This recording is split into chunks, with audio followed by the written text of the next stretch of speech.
Yo, don't worry. It's me just fucking up, as usual. Kind of forgot to open OBS on the other PC. The joys of dual system.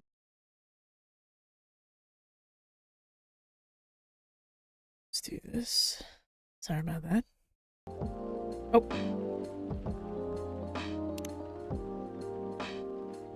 I misclicked. It's fine. This is VTuber life after all. Hey Tarek. Fishy, I'm kind of preparing for it to turn into a migraine at this point. It's in its usual spot that it's in when it turns into a migraine. But let's hope it doesn't. But tonight is just going to be a very relaxing evening for all of us. We're going to chill out. We're going to just have some story time, essentially.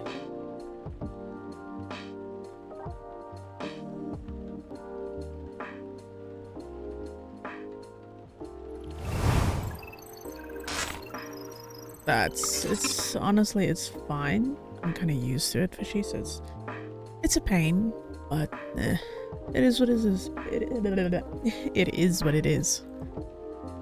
We're already messing up the English language and I barely even started. Alright. You can see I did skip one sentence. One. But we'll go on from there. So, asking Freya, are you sure that would be okay? And Freya says yes. I mean, it would be really hard to pull off. But it's something that'll make the story different. I still don't want to wish that kind of pain. Like I said, I've got it for about 16, 17 years now, having this headache. You kind of get used to it. Different isn't always good. It's a neat concept, but you need to handle it carefully. And gracefully. I know. Oh hey! Hey Gala! Good evening everyone. Welcome Mr. Gala. Am I interrupting?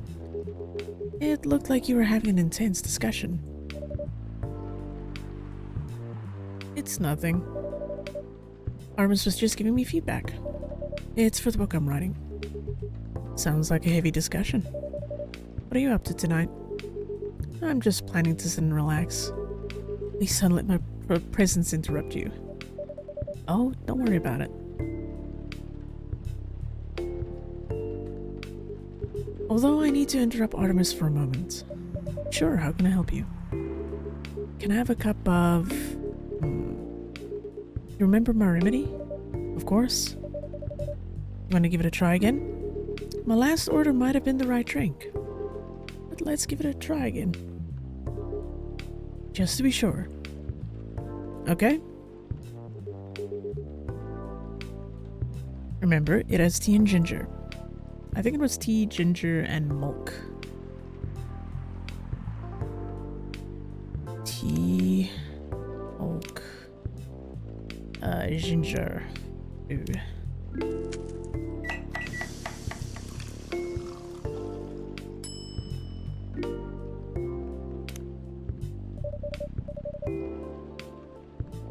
Judging from the smell, this looks like it. Indeed. I have the same feeling. I've made a note of that mixture. Perfect. Anyway, please don't mind me and continue with your discussion. Don't worry, Mr. Gala. We're done for the night. You're done? I have a lot of new homework thanks to you. You're welcome. Is Hyde coming? No, I'm by myself tonight. It's gonna be a peaceful night then. That's mean, Freya. Oh, come on, I was joking. He needs to learn how to communicate his thoughts nicely, though. He might not look like it, but he's a very kind person, you know. Why is Freya looking at us so cutely? She is an adorable character, though.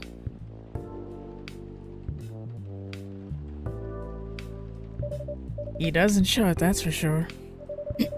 That applies to you as well. Oh, come on. Oh.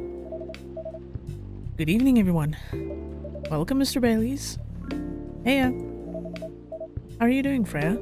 Not good. What's going on? Artemis was just criticizing my story. It's called feedback. It's cruel. It's necessary. Sounds interesting. What's the problem with the story? The story is non-linear and quite complicated. Imagine a choose-your-own-adventure storybook, but for adults. Sounds pretty common so far. But instead of telling you which page to turn to, each decision you make will give you a score. What? That score will determine which page you should go to. That sounds more like a video game than a book. Up, titty. I know it's not that original, but my target here is the mainstream audience. Huh? With the help of my publisher, this kind of book may go mainstream. Just like that Choose Your Own Adventure show on Netstream.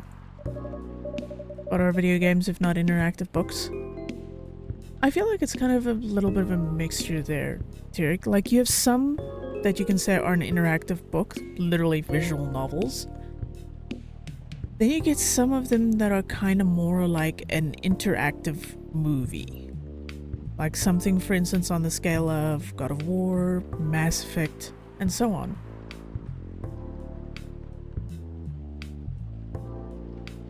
Style of video game or text-based driven? Yeah.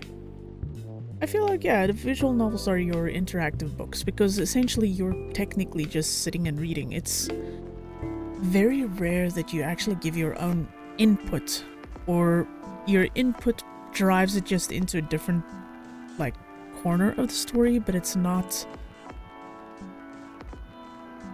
I don't know, it's kind of hard to describe how I want to phrase my thoughts on this one, but yeah, visual novels is just an interactive book. An interactive choose-your-own-adventure, essentially. Though I guess your choices in it are very minimal. It's not that, like, deep.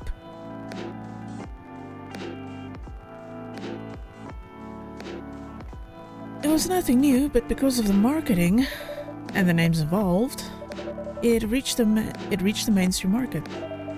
That sounds interesting. And highly ambitious, Freya. At least it's simpler than my other idea, which is making the novel not in the form of a book, but in the form of story cards. I know, right? As if she has all the time in the world. Although I still find it weird that some manual labor jobs made into games sell. Yeah, there is a catharsis about it without all the trailings of the actual job. And then there's just plain mental pain at some points when it comes to that. Just putting that out there as well.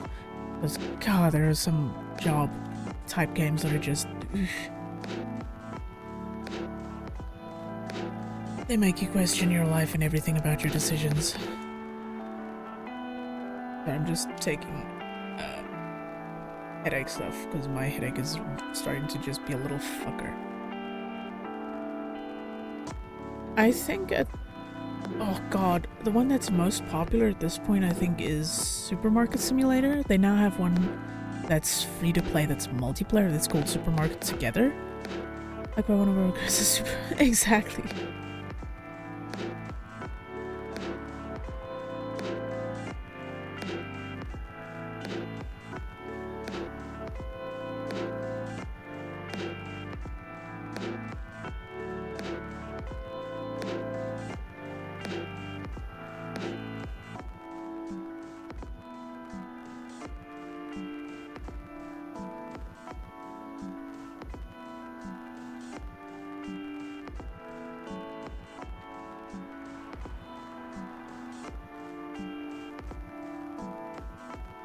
I don't know, it's kind of a weird situation.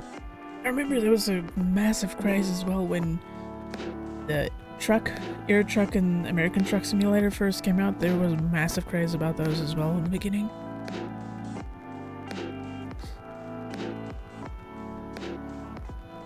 Same with the Lawnmower one, although I found that one very relaxing.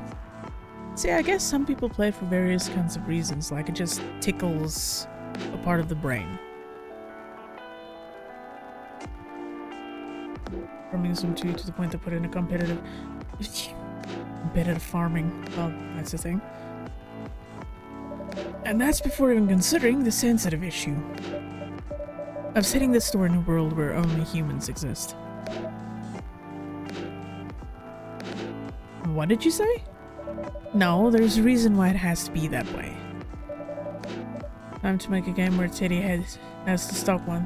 1800 gun shop. He might actually like that. Just wait until I finish it, okay? Alright.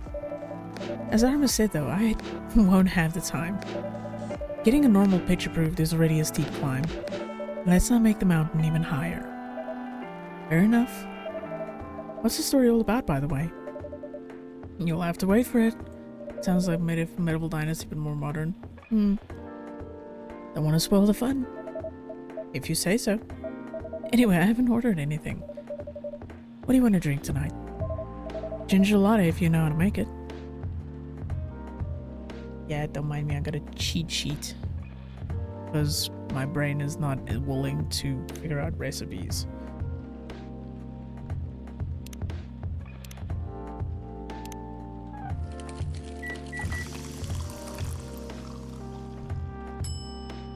Yeah, I know.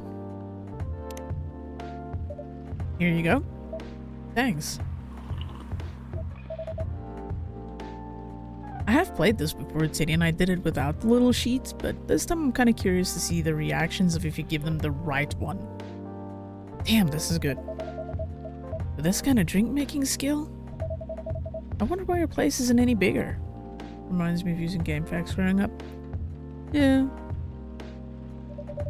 Oh god, I wonder who ever remembers. I don't know if everyone else used it at one point, but there used to be a thing called Cheat Database. That was like an app that you downloaded on your PC. And if you had internet access, at one point it'll like keep updating cheats for games as they came out. Oh my god, that was so long ago. What we have here is now is more than enough for me.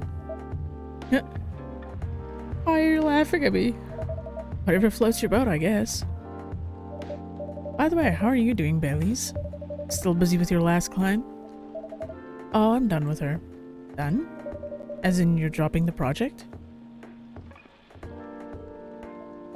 Hey, I'm not crazy.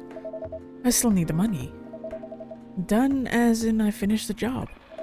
I spent the last few days making sure. It's even done before the deadline. Did she like it? Oh, she loved it. She had some complaints, of course. But I convinced her. Using some design terms she doesn't understand. So you finished your job by bullshitting her. Wow. The finest bullshit, milady. That's one survival skill every freelancer must have. Fair point. Are you working on anything right now? No. I'm taking a break from work. I need to work on a few personal matters. Oh? This could be rough. Like you and Lua? Something like that. By the way, I'm curious. How did you guys meet?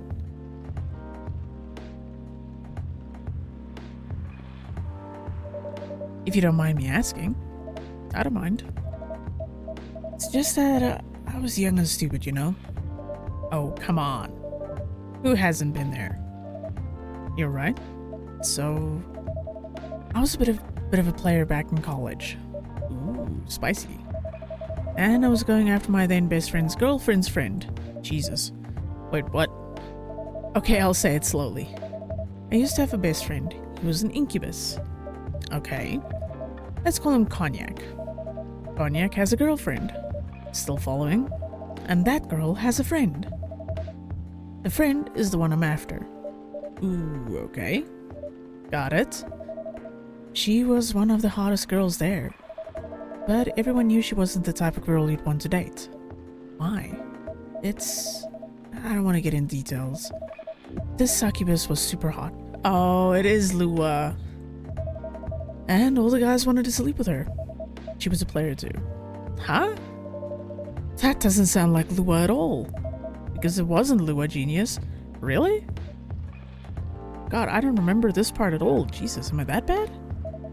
Lua was my friend's girl. Wow. That's a twist. Holy moly. This is getting spicier. The other girl's name was... let's just call her Rose. Continue. I knew Lua thanks to her relationship with Cognac. This is a fake name you made up, right? Yes.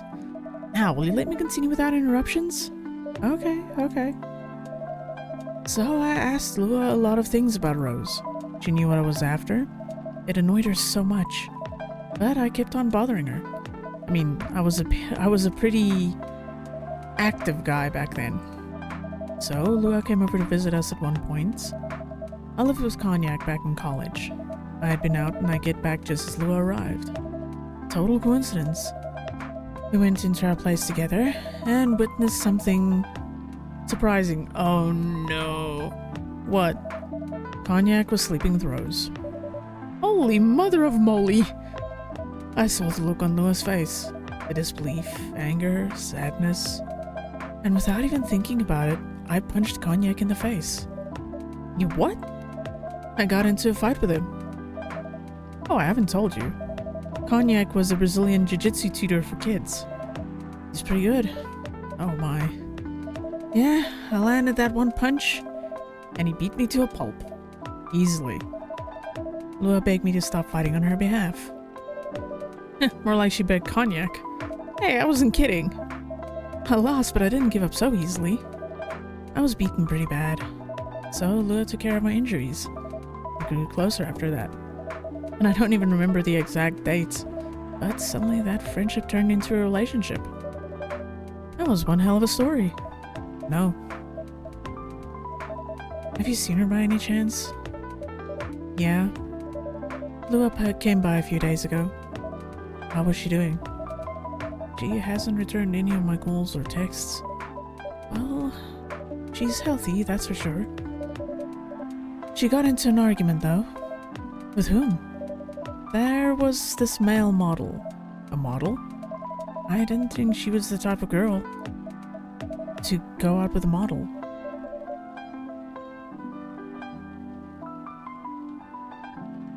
Oh, they weren't together. What were they arguing about? Well, we were talking about your relationship. Lua told us about the reason behind the fight. About your family stuff. And then this guy, Hyde, joined the discussion. What did he say? He didn't understand why Lua would insist on getting family approval. Considering, you know, what? You're willing to leave your own family. You would do that for her? Yes, I would. I'm sick and tired of my family. Why would you say that? Let me tell you about my family. Ooh. Lem. I'm dying here. Or I should say, most elven families. They all think they're so high and mighty. If you're born an elf, there are certain unwritten rules you must follow. Reputation and appearance for everything. You must never, ever make our family look bad. You can only befriend certain people. You must dress a certain way. You can only have certain jobs. Jobs that are deemed worthy and successful. Like being a doctor, a lawyer, a CEO. You know.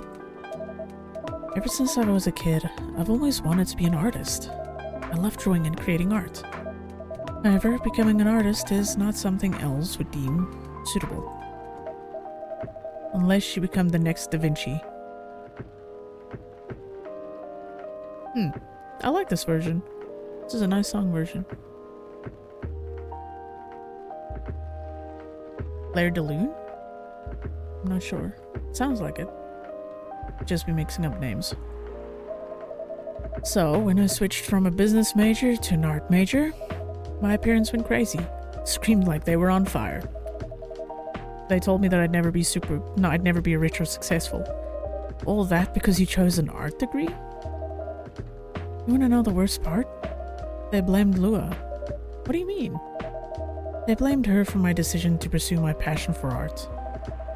Yelled about how her kind is ruining the country. Accusing the religion of worshipping the Dark Lord. Accusing her of putting a spell on me and cursing the family. Whoa. I mean, come on, this is the 21st century. That's so not cool. I don't want to sound judgmental, but your family is racist.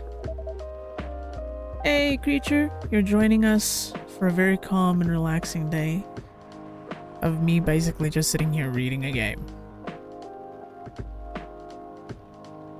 So, pull up a chair, get comfy and cozy, grab a coffee, grab a tea, and just chill. Tell me about it. Lua is the only person that can make me feel alive. She showed me how I can be free and pursue my dreams. I don't understand why Lua is so obsessed with the idea of reconciliation with my family. I just don't get it. I have no problem leaving my family, you know. I would happily leave them for the both of us. What about her? What about her and her family? Ooh. I'm thinking of chilling in Hollow Knight for a bit, maybe later. Sounds like a fun time.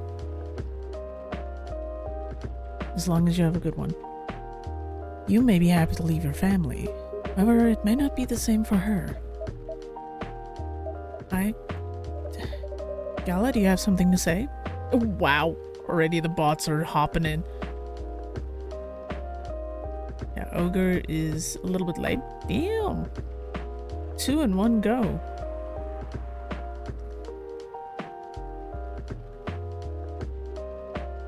Don't worry, we got the bots. The bots are gone. Perhaps you could give us a different perspective. Sorry, I didn't mean to eavesdrop. I couldn't help overhearing your story. Again with the Audi. Yeah, it's how they, So, Fishy, on the creator dashboard and so on, you can set it so that you have certain words blocked so that they don't go through immediately. But to bypass that, people just kind of change their,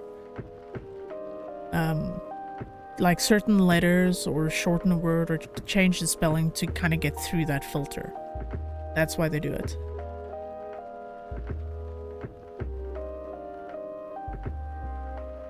Yep, they get very creative.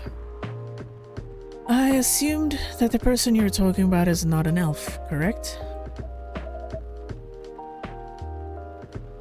Yes, she's a succubus. I'm just literally at that point where I'm like, you know, let the mods have fun and just ban. I see. I'm a werewolf. For werewolves, the wolf pack is the most important thing. They'll put family before any other. We often have our own problems within the pack, but we won't abandon our family for anything. Perhaps that's also true for her and her family. Besides, if you leave your family for her, wouldn't that make your parents believe that all those bad stereotypes about succubi are true? I never thought of it that way before. Whether you like it or not, your actions will have an impact on her as well. And if you leave your family for her, that will put her in a difficult spot. Damn, Titty. She might feel responsible for your actions. There's nothing to feel bad about. I'm leaving my messy family to create a better one with her. It's easy for you to say that now. You don't know what the future holds. One day, circumstances might change. One day, one of you might regret your decisions. One day, you might use the I left my family for you card. We love each other. I'll be with her whatever the circumstances may be. Honestly, he is making a very good point. Families are difficult and messy, and they can also be a wonderful support system. I understand his need to leave his family. I completely get it. They sound like absolutely shitty people. But if you're in a relationship, a choice you make as a person will affect your partner still, regardless of if you're the one that's like, it's just for me that I'm making a decision. So yeah, it's still a very hard one to go about, but Gala is making a lot of good points as well. Holy shit, Teddy, you're just losing points left and right. What the fuck?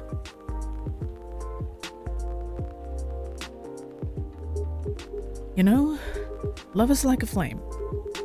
It might burn fiercely at first, but over time it'll die down if you don't maintain it.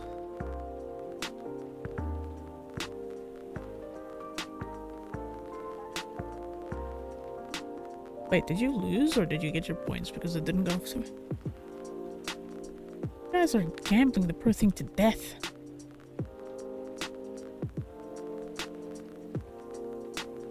Oh, well, there it goes. Maintaining it won't be easy. It'll be hard work. Because life is full of storms. And marriage, it will not survive on love alone. Whoa, that's deep. We'll have each other, and that's enough for us. Tell me, do you have health insurance? What? I'm an elf. Why would I need health insurance? You'll need some. What for? Immortality is an elven privilege, but you lose it if your family disowns you. I've seen people go bankrupt because they fell ill or got seriously injured. Emptied their entire life savings for an $8 pill because in this country they charge $20,000 for it. And if you decide to have children, they won't have the same privileges you do. There's a high probability that they'll get bullied for being a half-breed. There are consequences. It shouldn't be taken lightly. Think about it. He's making a lot of good points. Like, that is a lot of good points that he's making. Anyway, I've got to go. I apologize for my intrusion. No, thank you for your insight. I've got to go too. Want to head out together? Sure. Thanks for the drink, Artemis. And Freya. Bye.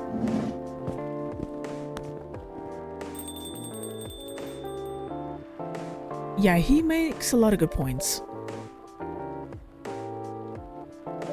What? You made me lose 2 customers in a minute. Hey, that wasn't on me. They were leaving anyway. Are you sure are you going to write that in your book? It's a secret. Your book is based on this coffee shop. How can you present a story like theirs in a world with only humans around? I'm not sure. Perhaps our drink will give you some inspiration? Sounds like a great idea.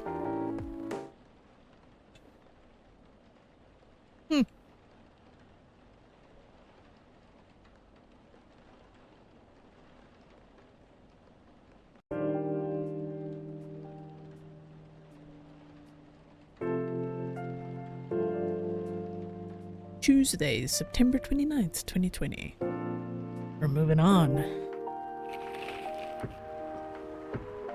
Coachella 2020, 10 reasons why you should go. Sports tournament in space might only be a few decades away. Who vows to stop major hospitals from selling Fury sedative illegally? Fascinating. Yep, looks like we already have these two. He really never changed. I know. But it was surprisingly nice. Catching up with people from back then. Thank you for forcing me to do it. Don't mention it. Hey Artemis, I'd like to order again. The usual. Back to the experiment? Yes. I think the last one was the remedy. There's no harm in checking some other combinations. Alright. You know what to do? I'm gonna stick with that one because it seems to be the better one. What? Teddy, why are you sussing me? What have I done? I've done nothing.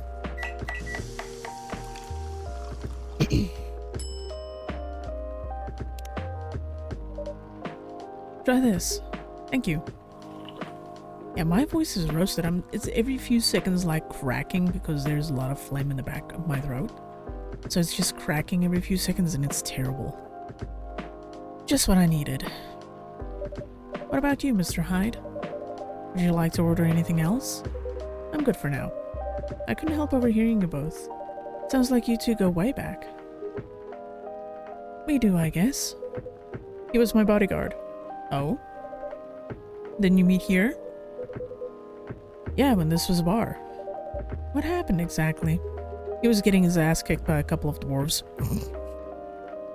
Ugh, those two bastards. Wasn't a pretty sight, so I intervened. Aren't vampires supposed to be, you know, tough? Just because I'm a vampire doesn't mean I know kung fu. Besides, I'd had a couple of drinks. Could have taken them both if I was sober. A couple? Really? You were trashed, Hyde. Oh, that reminds me. Yo, we got another story. But let's first check these things. What does Gala say? Favorite things. Ooh, anything warm made with ginger. Metal maiden. Full metal jarhead. Trying to heal myself by helping others peeply.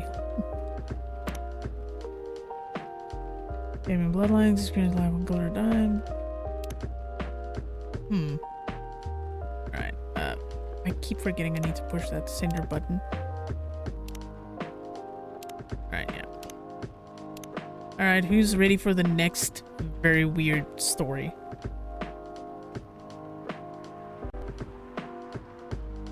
A stray boy and a lonely cat. That sounds odd. Freya, we need to talk about your brain over here, ma'am. Midnight, the boy arrives at his home. The ticking sound of the cooling engine fills the dark, empty garage, followed by the scrape of the rusty metal door being forcefully closed. He leaves the garage, and there she is, waiting for him to come back home. She always waits in the same spot. Around the same time, the boy always smiles when he sees her. I'm not doing that. Forget it. I've played enough Necopara. The cat calls the boy, demanding the treatment she always receives from him every night, in the same spot, around the same time. He laughs quietly as he walks up to join her. You've been waiting for me, haven't you? Here, come here, says the boy to the cat while he pets her fur. The cat purrs loudly and refuses to stand still. She dances around him, stands up tall on 2 feet, rubs her head against his shins, and shares her affection while enjoying their nightly routine. Until suddenly the boy decides that their interaction is enough for today. He stands up, walks away from her, and closes the door. The cat understands that their time for the day is up. They both return to their own lives. The boy did not give the cat something to eat. The cat did not sleep next to him to help him relax. For she was not his, and he was not hers. You know, that would have been way cuter if it was an actual love story, because that sounds like something that you get like two strangers passing, like two ships passing in the night kind of situation. Instead of a cat and a boy. Freya, I'm really concerned about whatever book she's writing now, after having read some of her short stories. I have so many questions. And considering her mind, I'm not sure I want answers. You told them I was your bodyguard. Wait, were you not his bodyguard? Not at the time. We didn't even know each other. But because of that whole fiasco, we both got kicked out. And then this wasted vampire stuck to me. Like, well, you know, to a blanket. Obviously he was too drunk to drive, so I hailed a cab. Turns out he was also too drunk to tell the driver where he lived. And I was stuck with him until morning. Wow. Oh, there's number 3 for the night. Damn, they're out in force. Sheesh. Thanks for not leaving me on the street, Gala. Those dwarves could have killed me. Who were they? I'm not going to confirm or deny anything, but it's possible they may have had ties to the mafia. And they may have lost some of their money on the stock market. A lot of their money. Yikes. They wanted me to launder their dirty money. So I decided to screw them over instead. Yeah, I overheard what they were talking about before the fight started. I knew Hyde was innocent, and that's why I helped him. He might be an annoying asshole, but he's not a thief. What a stroke of luck, the universe sending me a guardian angel in my time of need. So, the next morning, I offered him a job as my bodyguard for real.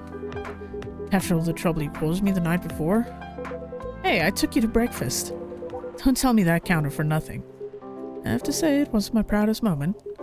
I was broke, breakfast was an offer I couldn't refuse. It was the late 60s, mind you. It wasn't easy finding a job, especially for people like me. Werewolves? War veterans. Ah, I see. So, how did you go from working as a bodyguard to working in the hospital, Gala? Well, when he was working with me, I noticed... I'd prefer it if we skipped that part. I'm sorry, but I don't want to go into any details about it. It's alright. Forgive me for asking. I don't mind telling you the quick and dirty version.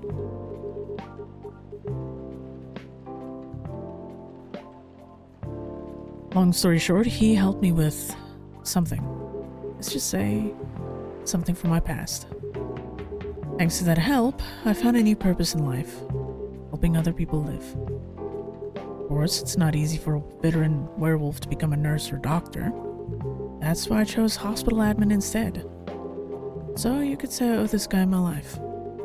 Thanks to his stubborn persistence in helping me when I needed it. Thank you for sharing your story with me. I didn't expect such a tale from you. I know. Anyway, Artemis, I'd like to order something now. What would you like? Can you make a tea-based drink that's warm and cool at the same time? So, tea, lemon, honey. Rude.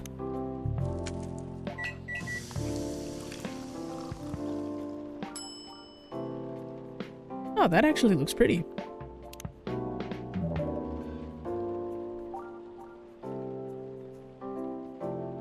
Here's your order.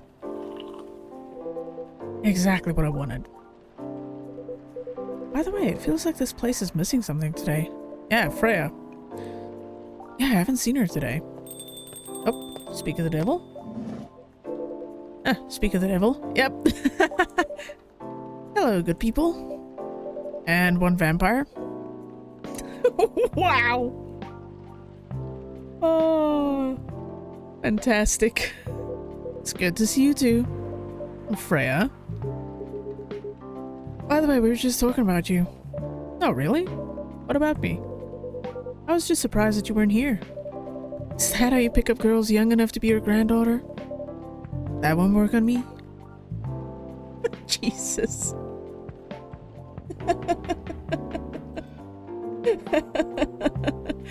Hey, they're Greek. How are you doing? No, you're never getting out of jail. Just accept it. I have no interest in flirting with you. I've got high standards, you know. You look so tired, Freya. Hard day at work? How could you tell? Call it werewolf senses. Right. I showed Artemis my draft, and I actually got some good feedback. That's good to hear. Glad I could help.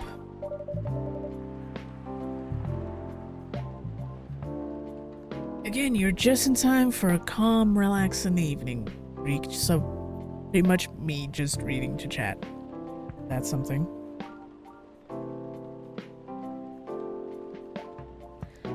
So, I spent the whole day rewriting stuff, and I also did some stories for the paper. Overall, it was a good day. That's good to hear. But please, don't forget to take a break.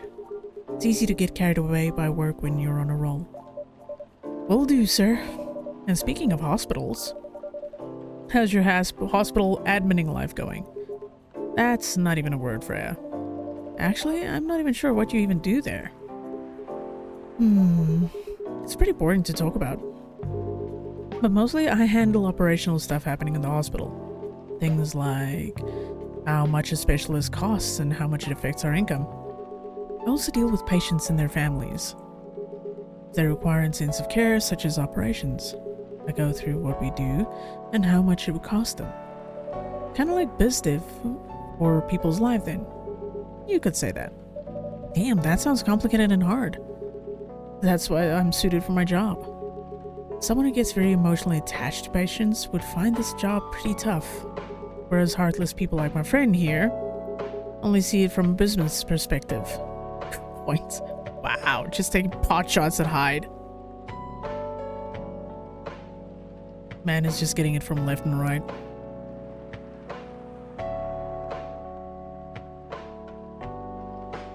Why do people really talk about your kind of job? I guess most people don't really notice we exist, or think about the necessity of it. Exactly. It's an interesting job, yet no one talks about it. Maybe because most admins are just like me. We rarely talk about work outside the hospital. Why? For me, I just don't find any reason to. It's the patient's personal lives anyway. Such professionalism and loyalty. You should keep all of that mindset, especially in front of this lady here. Ow! Shots fired. You. He needs to be a bit less loyal, though. Hyde. You've been doing this job for a while, right? Almost 50 years now. Whoa, I didn't even know that. Wait, 50 years in the same position? Uh-huh. Holy. That's for promotion, man. They keep offering me new positions. Mostly managerial. Take it. Not interested. Why? It's not something I want. Besides, as I've told you before, I fit perfectly in this position. But the salary must be better if you take the promotion, right? Of course. But what I get at the moment is more than enough for me right now. And I still get raises while I'm doing this job. I really can't figure you out. That's Gala for you. Anyway, my shift's starting soon. It was nice catching up with both of you. Are you going to stay, Hyde? Yeah, I'm still enjoying the vibes here. I'll see you in a few weeks, I guess. Yep. Safe trip. See you around, Artemis. And you, Freya. See you. Take care on your way.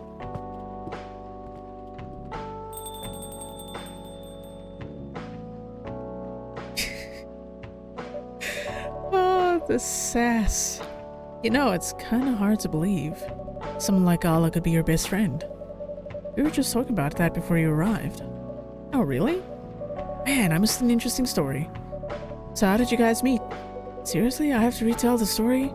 Yes. Come on, you're not going anywhere, right? Alright then. We met in this place back when it was a bar.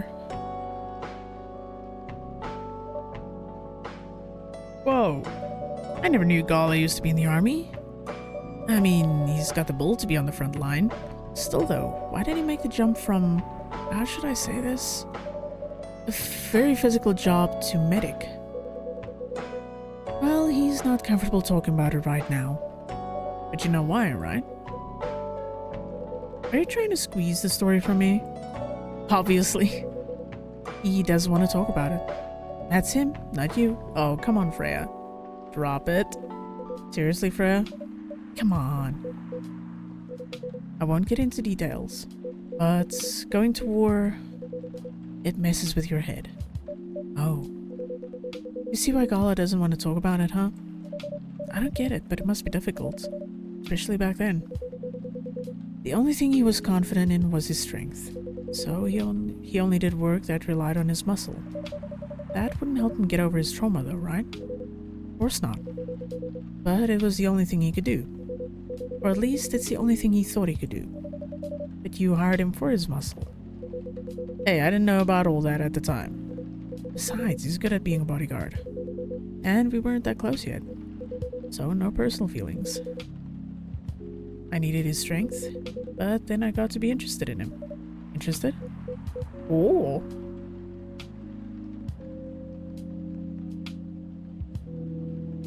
Well, I think he's a cool person. That's all. And after a few months, I noticed his problem. I suggested he talk about it with someone, seek help, which he refused. No surprises there. But I kind of pushed him to do it. How? It's complicated. Eventually, he did go to get professional help. Of course, I have no idea what happened in his therapy sessions. But in the end, he found a new purpose in his life. He quit working for me. And not so long after that, he started working at the hospital. And he's been Ooh. God damn it. Why?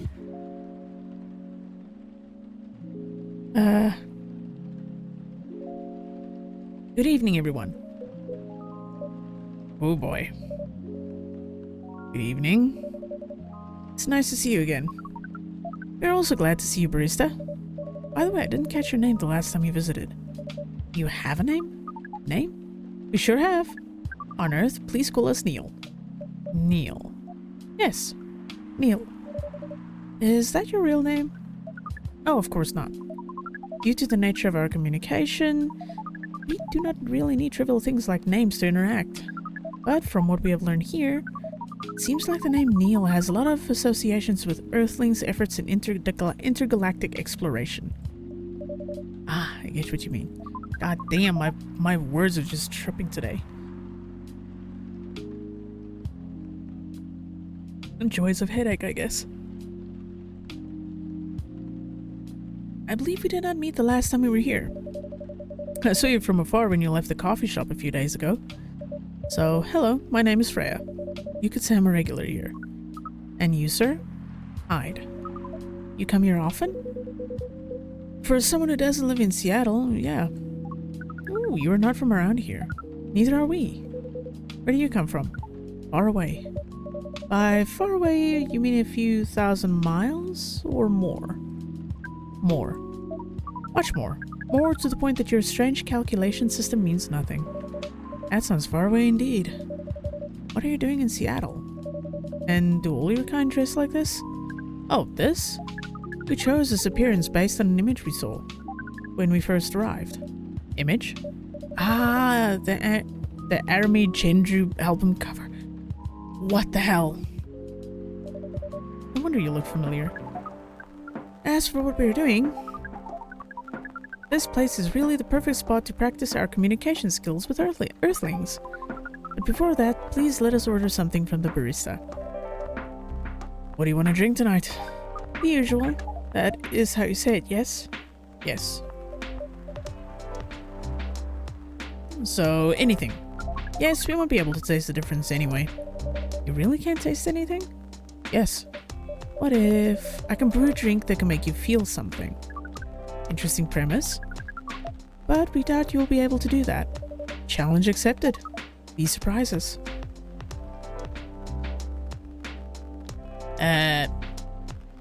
Milk. Honey. Mint. Tea.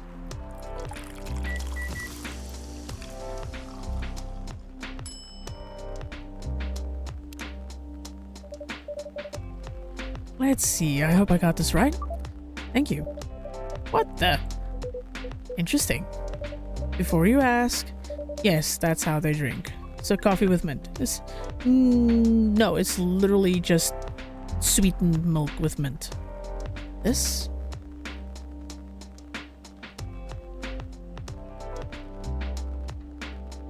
Oh. What is this? We have never been able to taste anything in our life. But this is a breakthrough. You have to report immediately. Done. Thank you so much from all of our kind. You are one interesting person. Thank you. That was a compliment, yes? Normally, yes, but you can't be sure with Freya. Jesus Christ. I love how we just give her so much shit. It's so fun. That definitely was the highest form of compliment. What are you, Neil? Us? We are travelers. Doing our job in the space you call Milky Way. What kind of job? We are tasked with a mission to spread our seeds. You were really here to find a date? All the way from a galaxy far, far away? Wow. Turns out pervs exist everywhere in the universe. Feeling attacked, old man? Not really. You have a valid point. Do not understand. But we are glad if we can make you laugh. Oh, the pleasure was mine. If I may ask, why do you have to breed with us? We are sorry, but that is classified information. Aw, man. But we believe it is alright to share it with you tonight. Thanks to this opening... English! I know you're not my first language, but cooperation would be accepted. Thanks to this eye-opening drink from the barista. I owe you the story. So why? Everyone, including us and you and everyone else, is tasked to keep the balance of the universe. But sometimes it is hard for some civilizations to maintain balance by themselves. because unknown threats that are beyond each civilization's power can appear. And that is where we come in. I still don't see the relation between that and impregnating us. You're quite tense, aren't you? Hey! You came here to give seeds. So a half-breed of your kind can be born on Earth. That is correct. The half-breeds will be half Earthling and half whatever you are. Yes. Assuming that you have some powers that we can't comprehend. You're trying to make sure Earth will have its own protector. That is 100% correct. Wow, basically Superman.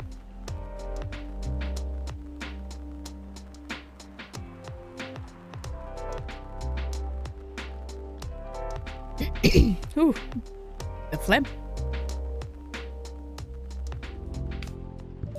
Holy shit! You're trying to give us a superhero? Yes, that is what your people will call the protector. But why go through all the hassle? It sounds like a lot of work. Why not just explain this to someone? I'm sure a lot of women wouldn't mind giving birth to a superhero. It's a weird kind of altruism. Sadly, it is not that simple. The future protector has to be someone that loves this planet more than anything. They have to be born out of love, which we have learned is a very complicated feeling on Earth. We have it easier back home due to the nature of our communication. We understand everyone deeply by default. So everyone on our planet loves each other from the moment they're born.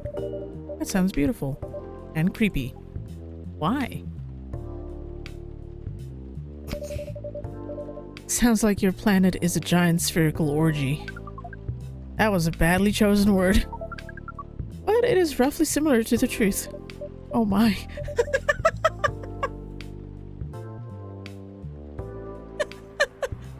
What the fuck?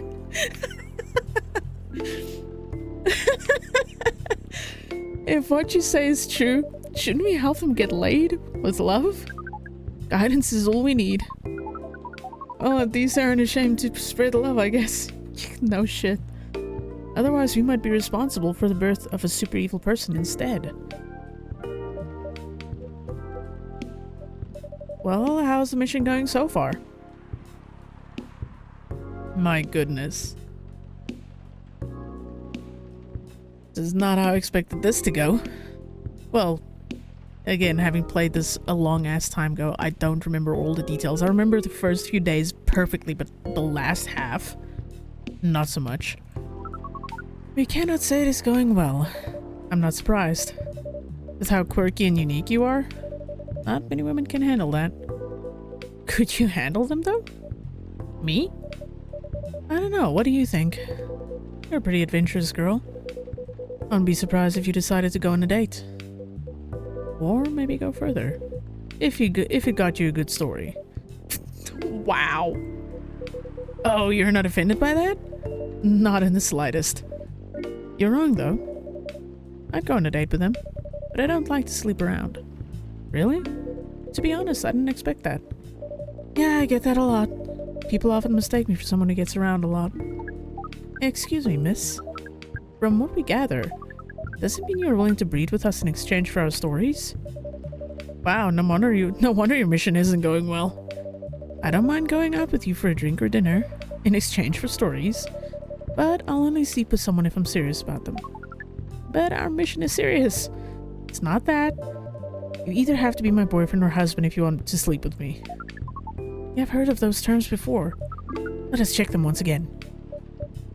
Wow. Well, at least Neil is making things interesting.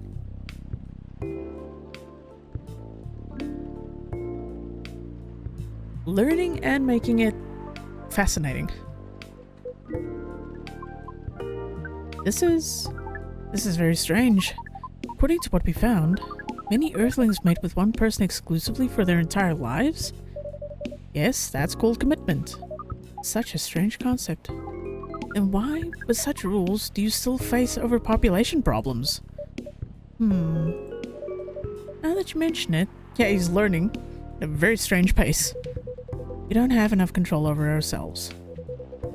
And those in charge also don't have enough control of us. Not to mention, some races live for a very, very long time. So, even though there are rules about having kids, And they can be strictly enforced. A lot of people still break them. We know Earthlings boast about the concept of free will, but we thought your kind also loved the concept of restraint and taking care of the planet. At least that was what we gathered from your information network. Theoretically, that should be the case. But Earthlings are stupid. That's the easiest way to put it. We learned so much today. But we have another question from Miss Freya. Ask away. How can we become your husband?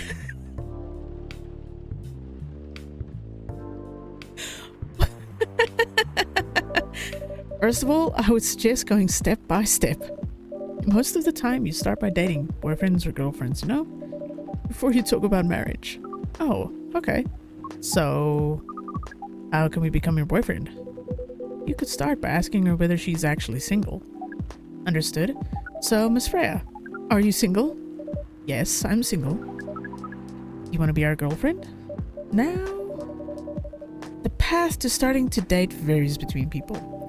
But usually, it takes some time before you want to commit yourself to someone. Gotta give him credit for trying? Oh yeah. Wow. The breeding process on Earth is surely extremely complicated. It can be easier if you're a smooth talker. Smooth talker? Someone good at communicating with others. That would be really challenging for us. Even after all that, making kids is still in a totally different league. Most women prefer it if their male partners wear condoms. Condoms? It's something you wear to prevent pregnancy. Why would you do the mating ritual if you do not want to have offspring? Pleasure. All this information is too much to process in one evening. So we talked about using condoms. But how do your kind have sex? Like, seeing how you drink? Condom might be something you can't use at all. That's true. How do you do it? We are pretty flexible with that. But we cannot tell you the details. Unless we agree to the mating ritual. I am concerned?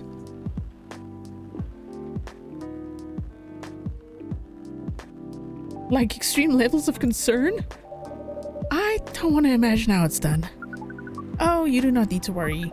It will not hurt anyone physically or mentally. Yeah, I'm not sure about that. Especially the mental part. I foresee tentacles. Yep. We did our research, and we tried it on the testing object we made. It was proven. Testing object?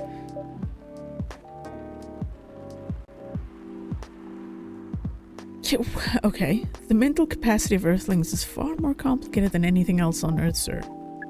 Oh, we did not know that. Being born on Earth sounds very difficult. It is. I have to agree with that. Anyway, thank you so much for the information you've given us tonight. It means a lot for our mission. We have to report our findings to the base. While you proceed with your mission with this newfound information? We are not sure yet. It is yet to be discussed after all. It was really nice talking with all of you. You're welcome. We're off now. Bye. Take care on your way, sir. Good lord. He is such a fun character, though.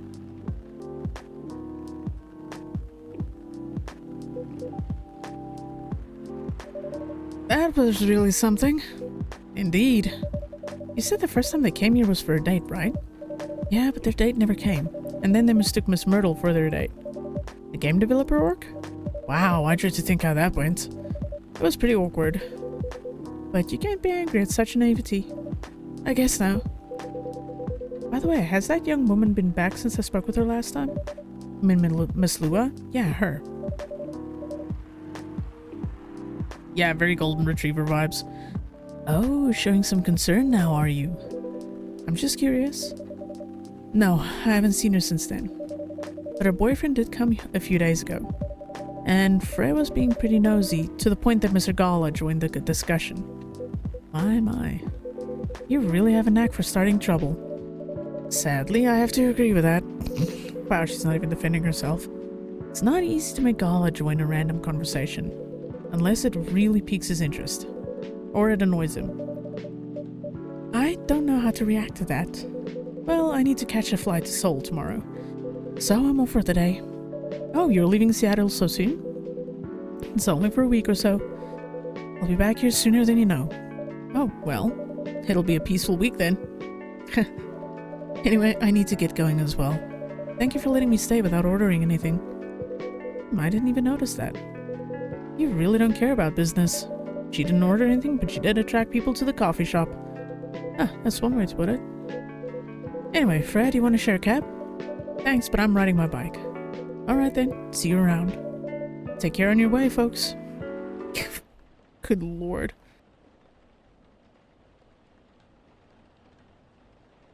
Again, whenever Neil shows up, it's just funny. It's funny as hell.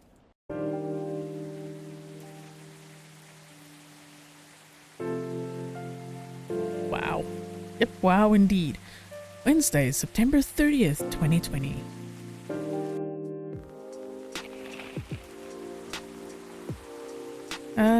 Dwarven-made cars face challenge against an unexpected competitor. The Mother Earth organization fights to save more forests. Protests rise over government treatment of Atlantic immigrants. Damn.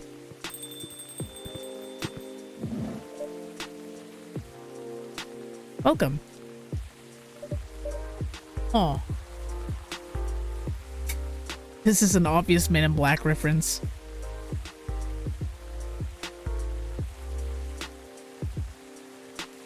Good evening, sir. Hello. I'm from the Federal Immigration Regulation and Enforcement Division, or FIRE for short. How may I help you? We've heard reports of alien sightings in this area. We take the issue of illegal interstellar immigration seriously. Have you seen any creatures you would consider to be an alien in nature? I don't think so. But what should I be looking for? What's the alien look like? We're not 100% sure, but according to some eyewitnesses, it's wearing a spacesuit or something similar. Oh boy. That's a pretty eye-catching outfit. You'd think an illegal alien would try to blend in better, right? To avoid attention, you know? That is a very good point. In fact, there might be a solid possibility that we have been running around after false testimonies. There are superior creatures after all. Did we just have save Neil? Thank you for the help. If you see any suspicious activities, please contact us through our website. Will do, sir. You don't want to drink anything before leaving? We're good. Take care on your way.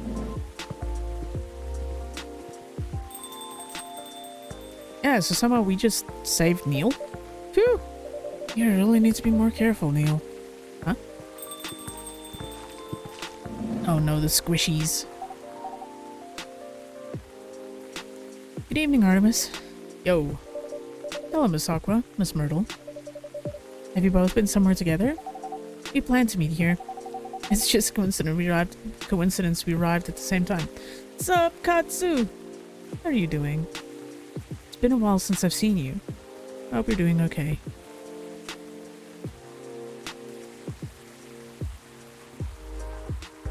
Yeah, it's definitely been a while. I really do hope you've been doing well. Would you like to order anything? You want to order first? Nah, you go first. Okay.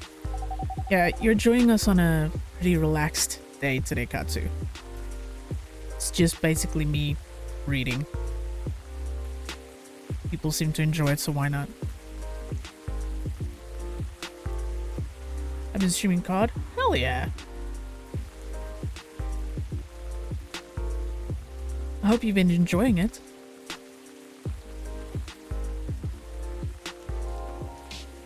Can I have a cup of green tea with a lot of mint? Wow, that's actually a very easy order. That's just green tea and a lot of mint.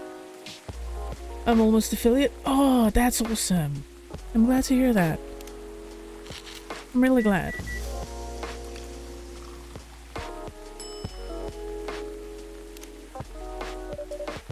Your drink's ready. Ooh, this looks really fresh. I call this Marrakech, inspired by its origin. Marrakech in Morocco? I love it. It's either Marrakech or Marrakech. I don't know. It's one of those two. I heard the people there really love tea. Let's give this a try then. Oh my. It's warm but very refreshing. No wonder Morocco is often associated with tea. How about you, Miss Myrtle? You want to order right away? Sure. I'll have the tea Tariq. Tea and milk? That sounds pretty normal. Okay. Sounds just like standard tea without sugar. Use your Titaric. Titty. We wish. Huh?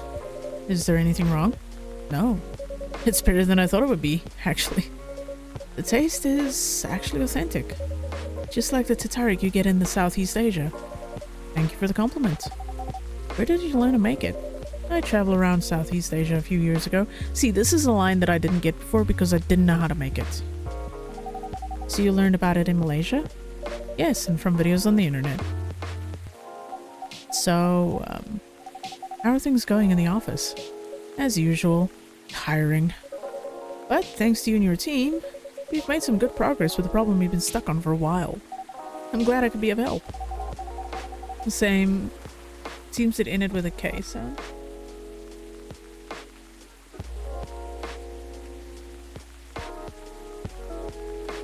It's not every day our research can have an impact as direct as this. Only a few weeks after publication, no less. The thing is, even with your help, we still need to do a ridiculous amount of overtime to make sure the game will be available for the holiday season. Oh, I want to say please don't forget to rest, but I'm sure it won't be that easy for you and the team. Ah, as if those executives care about us. Overtime is not mandatory, they'll say. Please, your family, get some rest. But we all know that optional overtime is a passive-aggressive move. Mareka? According to the wiki. I'll have to see how to pronounce that. We'll stay longer in the office anyway. Because if you go home earlier than the others, you'll feel bad for them. You'll feel guilty. I understand that so much. I hate to admit it, but yeah, it's guilt. I wish I could help you.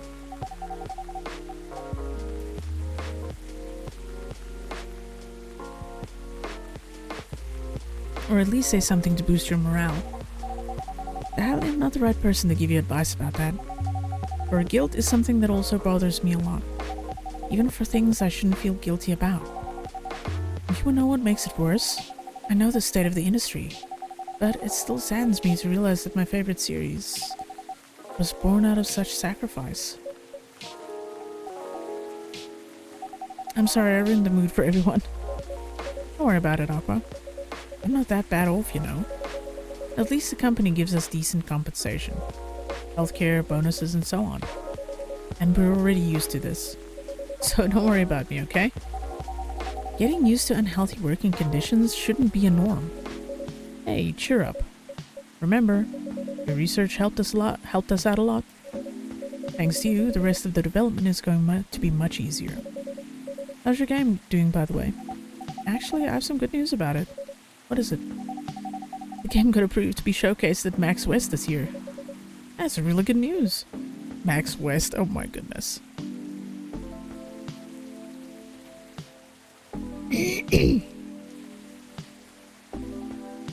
Oh, my throat. Congrats. Thank you. So, what's the problem then? I haven't confirmed my attendance to the organizer. Why? Confirm it, fast. Before they give you a spot to another indie. I'm just not sure about it.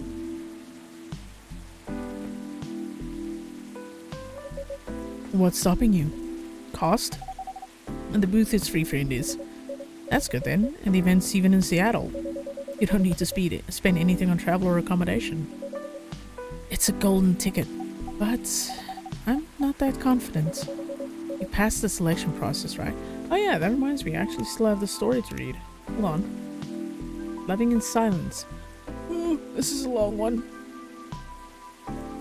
Well, shit. Alright, let's first get to a spot where these two are done. Then we'll do that before a new conversation starts. We'll finish this conversation. That should be enough validation to reassure you of the game's quality. If I'm not mistaken, the judges are usually prolific people in the industry, and also senior journalists. I know, but I've told you about my game, right? It's pretty non-traditional, and thousands of people will be visiting Max, expecting Full Metal Conflict and other bigger games. Every game has its own market, you know. And you'll be in the indie area. People know what to expect there. Gamers aren't stupid. I kind of want to debate that to a certain extent. Just to a certain extent, with how far gamers in general have fallen with franchises like Madden, NBA and so on, and their gambling. I've seen some stupid... yeah. What if some haters visit the booth? What if they don't like my game and say bad things about it? Or about me? That's not gonna happen. It's an expo, not the internet. People are way nicer in real life. Oh. Even after all that, I'll still be there by myself for the whole week. That is a problem, yeah. Meeting that many people is already scary enough. Mean for 4 days straight? Showing my baby to the public? I just can't imagine the horror.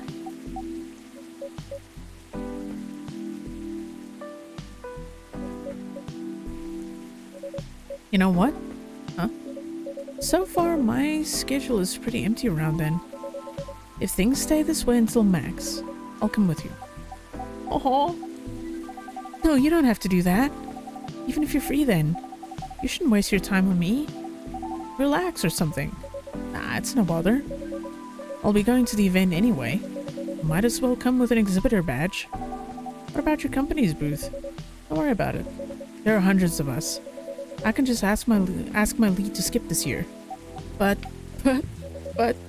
I'm coming with you, whether you like it or not. Okay. Good. Now, what are you going to show the game on? I'll have a laptop and a smartphone.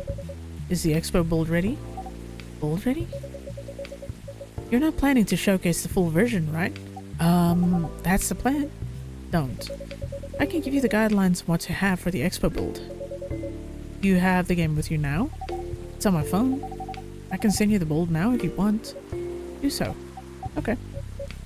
This is actually kind of wholesome. Especially with these two. Got it. Now let's see.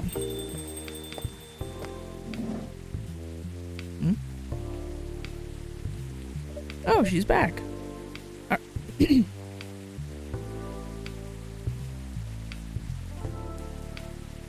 Alright, now that there's a break.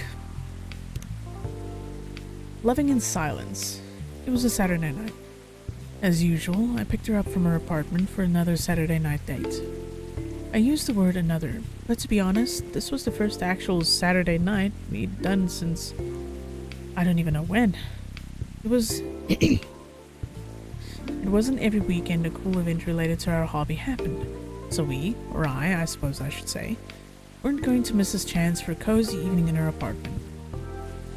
We'd only been dating for 4 months, and I kid you not, we couldn't have been more different.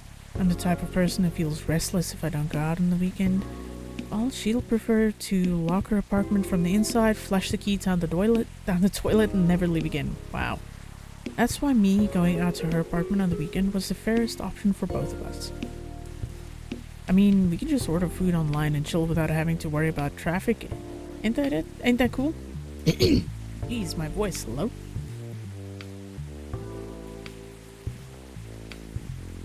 I'm getting my ass kicked.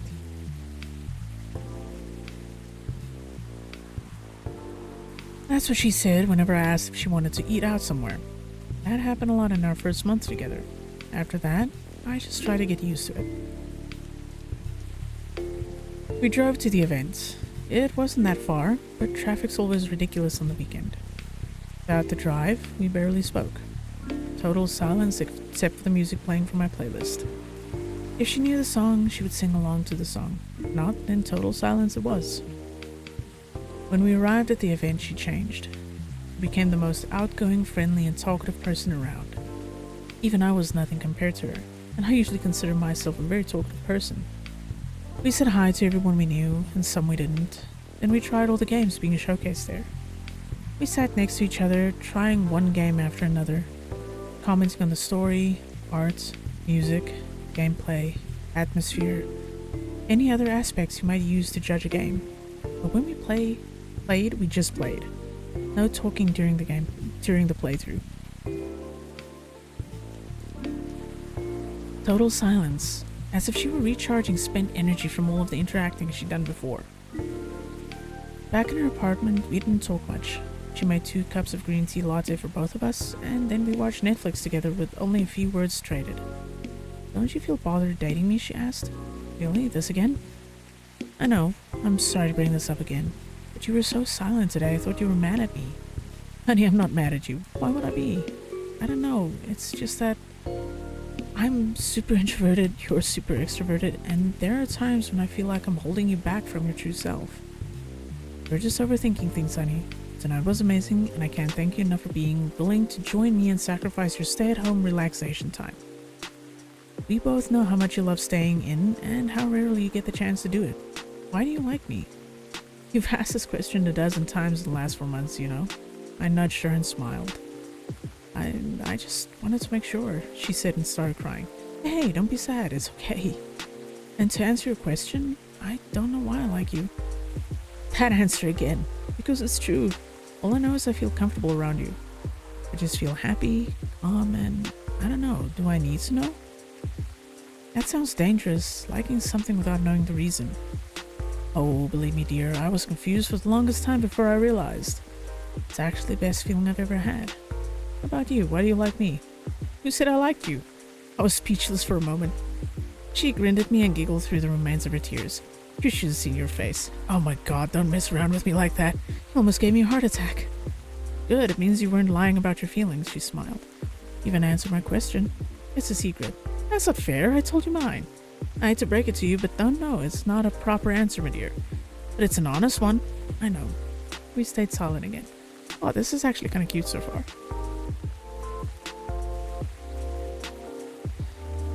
So that was my introverted girlfriend and me. My answer to her was obviously a lie. Not knowing why I like someone is super scary. But I never imagined being able to feel like that for anyone other than her. At least that's how I wish things could be, I thought as I drove back home, alone in my car, in total silence. That was oddly sweet there for a few moments before it just went downhill. Oh. Everything was the fact that I've been blood sober for 10 years. Model, stock trader, entrepreneur, venture capitalist. Hey! Favorite thing is me time. I've said it before, working with Full Metal Complex series. I keep getting lost that I have to push this thing. Oh. Wait, who else didn't I read? Ooh. Oh, Neil. He's right. His is just fucking empty.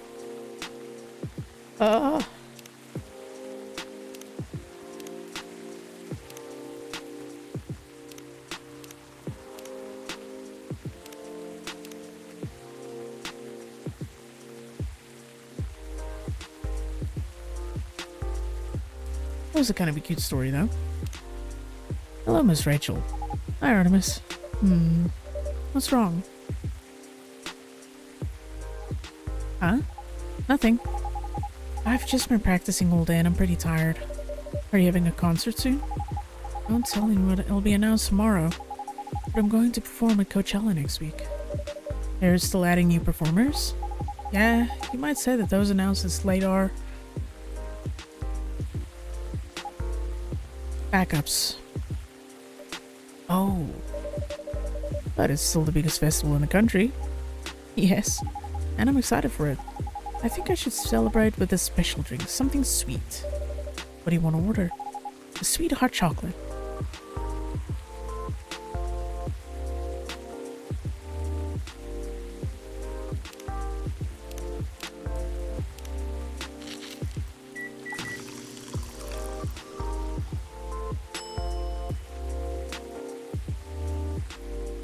That was kind of adorable. Here's your drink. Oh, it looks super pretty. And it's warm and sweet. I love it. Please don't hesitate to call me if you need anything else. Thanks. Other than the instruction on the loading screen, try putting a time limit on how long they can play. Why? Wouldn't that break their immersion? Probably, but in case there's a good reaction to it, might have people lining up to play your game. Don't want to make them wait too long. That makes sense. If you don't want to put a time limit on it, try ending the demo with a cliffhanger. That should get people's attention. Noted. Tad? What are you doing here? After what you did at the studio this evening? I was worried. I couldn't find you anywhere around the studio. So I thought you'd be here. Oh boy. This is gonna turn into a mess, isn't it? And now you're causing another ruckus. We're sorry, Artemis. We didn't mean to cause you any problems. You are sorry. I don't have anything to be sorry for. Well, anyway, I better order something. What are you having? What would you recommend? Might I suggest a cup of Spanish Sahara? Oh, what is that? It's basically hot chocolate with milk and ginger. Sounds delicious. I'll take that Spanish Sahara. Hot chocolate, milk and ginger?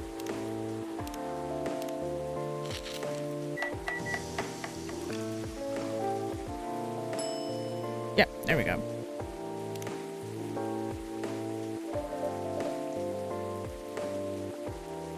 Your drink is ready, sir. My. This is amazing. Glad you liked it. Dad? Yes? Please just go home after you finish your drink. Not until you leave that good-for-nothing pervert. I need him. He's going to help me become more successful. I know Morris. He is not a good person. The industry has changed, Dad. It's not like 20 years ago. Oh, someone does not change like that. I mean, this is kind of a terrible topic to bring up, but look at the whole mess that came out with Dan Schneider and the whole Nickelodeon thing. Look at child actors. For how many years the people that were above them exploited them, abused them? People don't normally change that easily from a bad habit.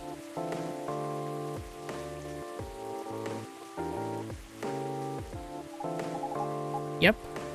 Besides, since you left, he's been growing his brand, making his name, managing a lot of stars so they become superstars. I still have my informants in the industry. He hasn't changed much. And even if he has, it wasn't for the better. You're just being paranoid. First, you were afraid of my fans, how my fans would treat me. Now you're afraid of the industry too? What's next? You locked me in the house because you're afraid of the air I'm breathing? You're just too young to understand. Then tell her. Be honest with her. Tell her your experiences that have happened. Don't just try and protect her from something. Explain to her why you're protecting her from something. Because at the moment you're being vague, secretive, and that is just pissing her off because you're keeping her in the dark about why you're afraid of things. Don't be dense. Be smart instead. Then make me understand, because this is definitely not helping.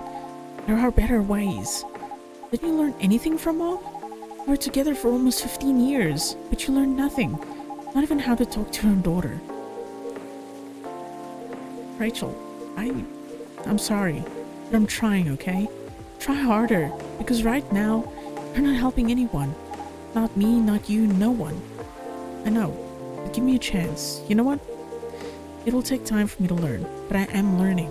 Or, you know, I could return to the industry. I could try to be your manager. Dad, are you out of your mind? You've been out of touch for so long. I told you I have informants there. Not that out of touch. Of course, there are things I need to figure out, but it doesn't work that way, Dad. You know that. Going from a girl band to a solo career won't be easy. If I take things slow, I'll lose all the momentum. You don't want me to be your manager? Can you at least choose someone other than Morris? I don't think so. Mr. Lester is at the height of his career now. It's my best chance right now. Don't be too paranoid, okay? I've made my decision. Now please go home, relax, and don't ever come to the studio again. I'm going back there. I need to practice for the festival. It's only a few days away. And it's a big chance to boost my presence as a solo artist. She's not wrong, unfortunately. When are you going to be home? I don't know. I'll be staying at the hotel the label provided. That's... See you, Dad. Wait, Rachel. Aw. You know, we never once see people pay in this game. Just putting it out there. Excuse me for a moment, Artemis. Yeah, we never see people pay us in this game. We're just free labor. I'm sorry about what just happened. You don't have to apologize. Yeah, we were busy minding our own business anyway. What? You didn't hear their argument, Myrtle? Of course I heard them. I just chose to ignore most of it. It's none of my business, is it? That's amazing. What's so amazing about that? I don't think I can do that. Dividing and focusing my attention so completely, especially when there's an argument like that? Are you saying you weren't listening to my advice and you were focusing on them instead? Oh, no, I was listening. I made notes. I see, you didn't even realize. But you're capable of focusing your attention. Now that you mention it, it happens naturally, I guess. Being born into a big family is useful after all. Yeah, sometimes we don't even realize what we're capable of doing. By the way, you want to head back now? Yeah, it's pretty late. And again, going by the lore, you're wealthy enough just to do this as far as we've gone. Yeah, pretty much from like snippets, our character is independently wealthy. And are just doing this because they want to. And not as an active business. Hope you had a good time. Thank you for the drinks as usual. Please take care on your way home. Those squish noises though.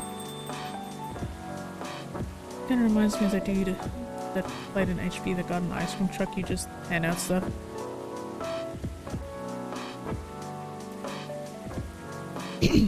I guess that's all for two. Okay. Oh, you're back, Mr. Henry. He's got a flip phone. Are you alright, sir? Sir?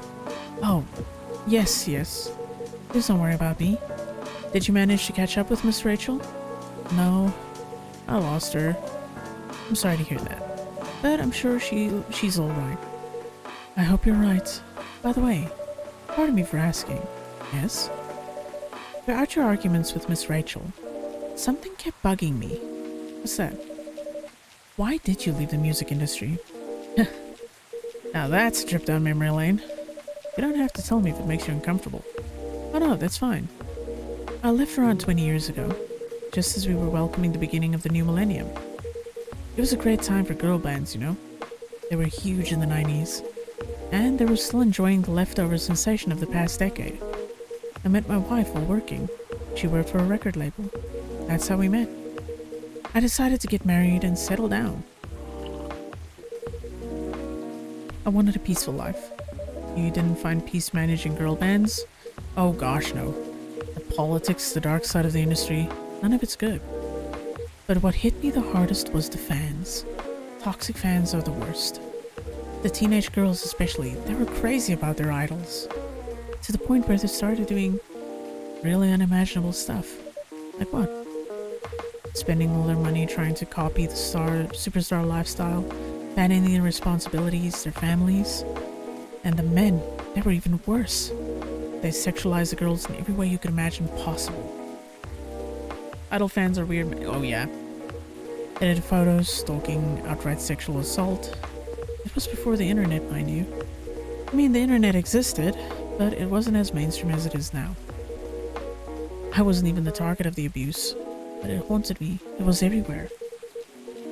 Don't talk to me about peace. I couldn't sleep back then. Not getting enough sleep is dangerous for cats. What do you do for a living now? After we got married, my wife and I opened a record store. Not big, but we have a very specific audience. We're niche, but they love us for it. It's more than enough for our little family. You said you're still in touch with your friends in the music industry? They visit my place from time to time. And Jesus Christ. You're a superstar cutie.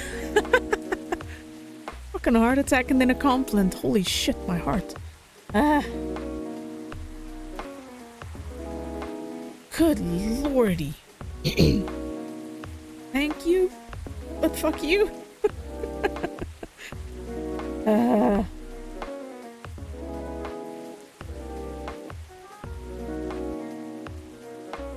Shaved off a year or two there. Good lord. Again, thank you very much, but shoo. And we all meet up at least once a year. Usually it's at my place. Gosh, look at the time. I should go home too. Are you going to be alright by yourself? Don't worry about me. I'm an old cat. We're stronger than most people think. See you later, Artemis. And sorry for bringing our fight to your place. Don't worry about it. Alright then, goodbye. Yeah, he's got it rough.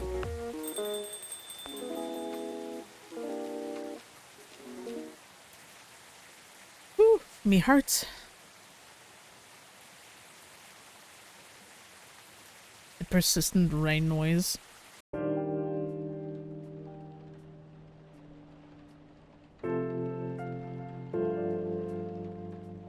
Thursday, October 1st, 2020.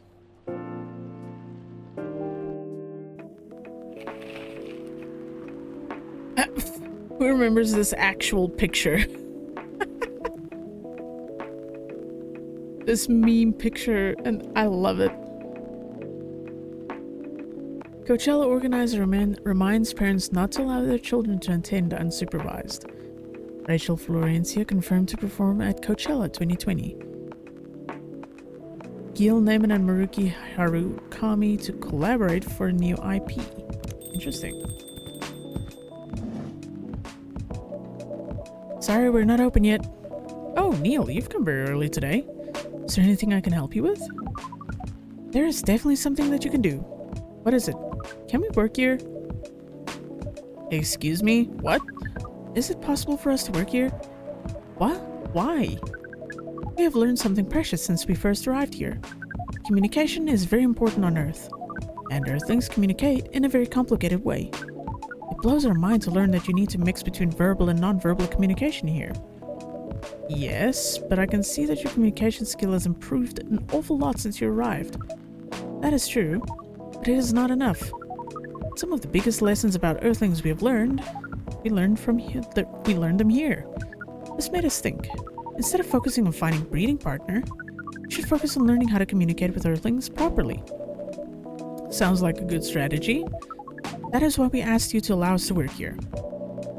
Because you want to interact with our customers. It's kind of smart. That is correct.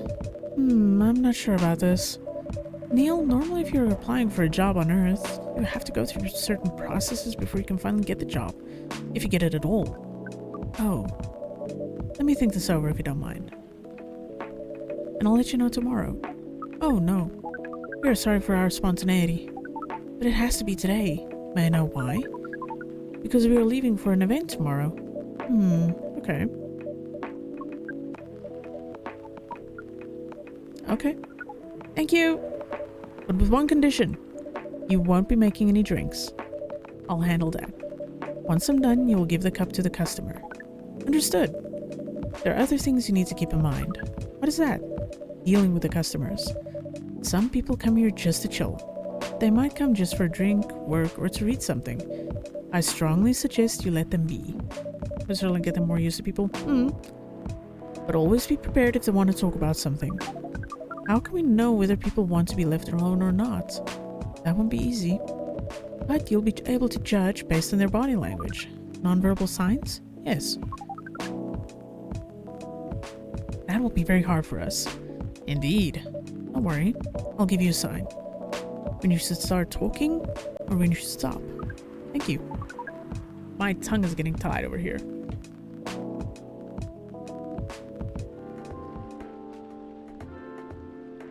And my throat is slowly getting roasted again. It's only been an hour and a half. We will need that so much. Well, that's basically what we need to do here. We'll leave it up with coffee. I have water. I have a 2-liter bottle of water. I'm already basically almost a liter through it from starting stream. Do we need a special outfit to do the job? Not really. I'll lend you an apron though, to help keep your suit clean. And to differentiate you from the customers. You don't really need more differentiation, but it'll make you look more legit for the job. That is a very Earthling thing to do. Yeah, coffee, when you're doing something like reading, or for like audio reading like what I'm doing, coffee is not always a good idea. It can actually dry out, the caffeine can dry out your throat more often. So when you're doing reading, singing, or anything like that, it's more important to have water for hydration because it opens up the vocal cords.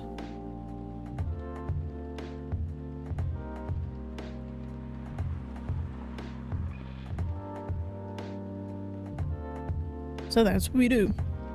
It's just I still have nasal drip and I have phlegm, so that also kind of plays on it a little bit, unfortunately. It is. Alright then, are you ready for this? We are. Okay, let's start the night.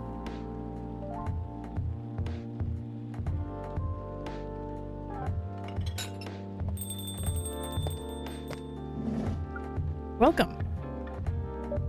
Holy wow. What the hell is happening? Good evening, Miss Freya. Hey, Artemis, what's going on here? Well, Neil is working here tonight. And I thought I was the only one who brought bad news.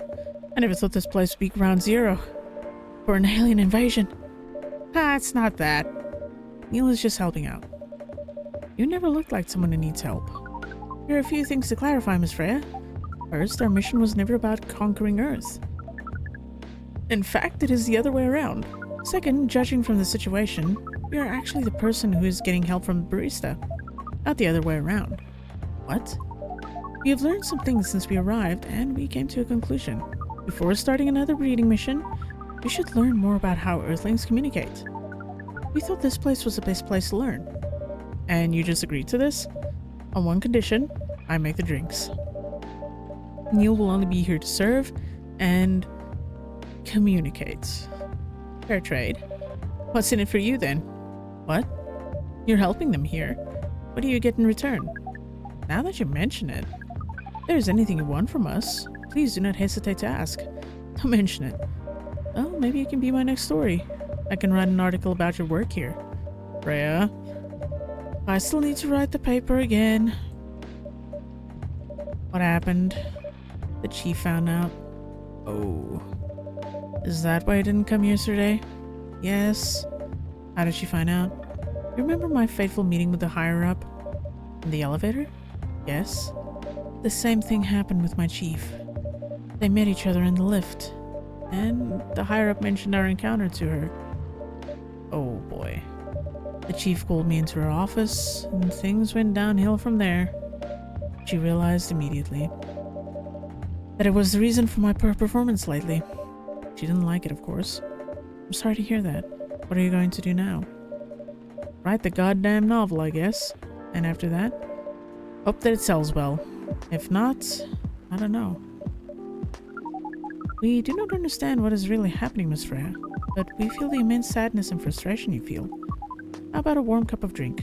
It is on the house? Huh? You allowed to do that? We will pay for the drink. No, it's okay. It's on the house. That was a nice thing to do, Neil. That was the best thing to do according to our senses. It was. So, what do you want to drink, Miss Freya? Your favorite? Our favorite? Anything. I trust you with the decision. Oh boy. So, according to this, coffee, mint, and honey. Coffee, mint, honey. Yeah, Neil is he's a fine character. He's just a little direct with some stuff, but again, can't really blame him. It's all very focused on the fact that he's a fish out of water. Here's your drink. Specially crafted by the owner of this coffee shop. Well, who else is gonna brew it? Thank you so much for this. I always wondered why your place only served hot drinks, but today I might have an idea why. How far along are you with the novel? I can prepare the draft in a few days, I think. Now that I don't need to care about other deadlines, And if I manage to infuse some coffee and creativity into my blood, that sounds doable. Even without the caffeine infusion. Excuse me, Miss Freya. We have learned extensively about Earthlings' bodies, about all the races, and we do not think infusing your blood with coffee would be advisable. Ugh. I'm sorry, Neil. I'm really not in the mood for this sort of conversation. It was just... Neil? Freya wasn't serious about infusing herself with coffee. Oh. We're glad to hear that, then. That was a figure of speech, Neil. Ah, we've heard about the term. It is still very hard to understand your language. It will always be hard. Languages will keep on changing. Yeah, that's no shit. Understood. At least we are here now to learn the basics of how Earthlings communicate. Miss Frey, if we may ask away. How fast do you write? Not fast enough, apparently. But do you have numbers? Numbers? How many words do you produce per day?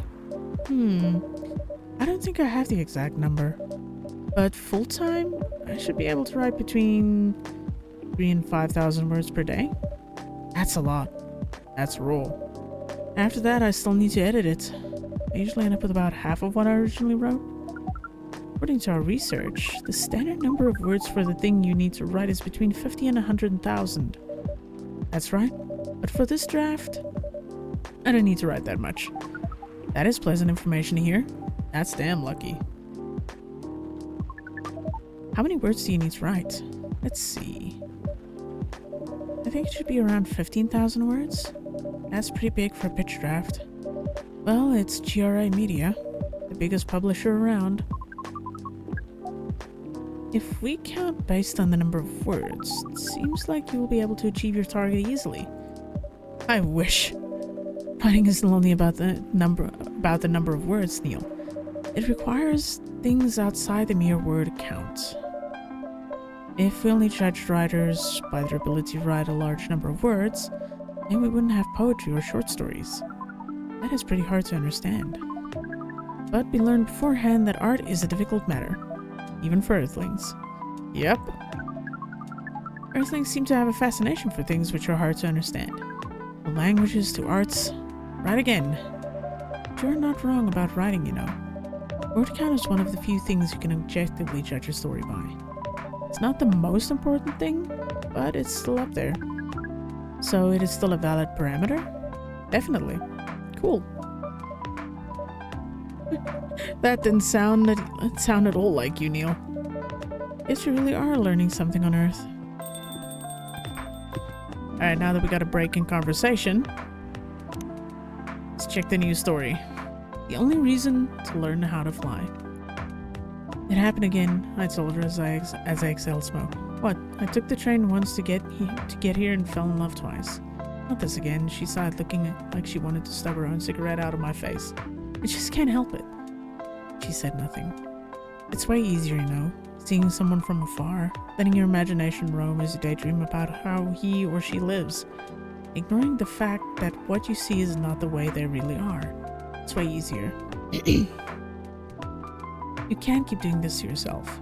You know you need something real. I mean, this might be a stupid suggestion, but you're still using that dating app, right? Try to be more open-minded while you use it. I agree. Good. I agree that it was a stupid suggestion. Jesus. This guy is not making this easy.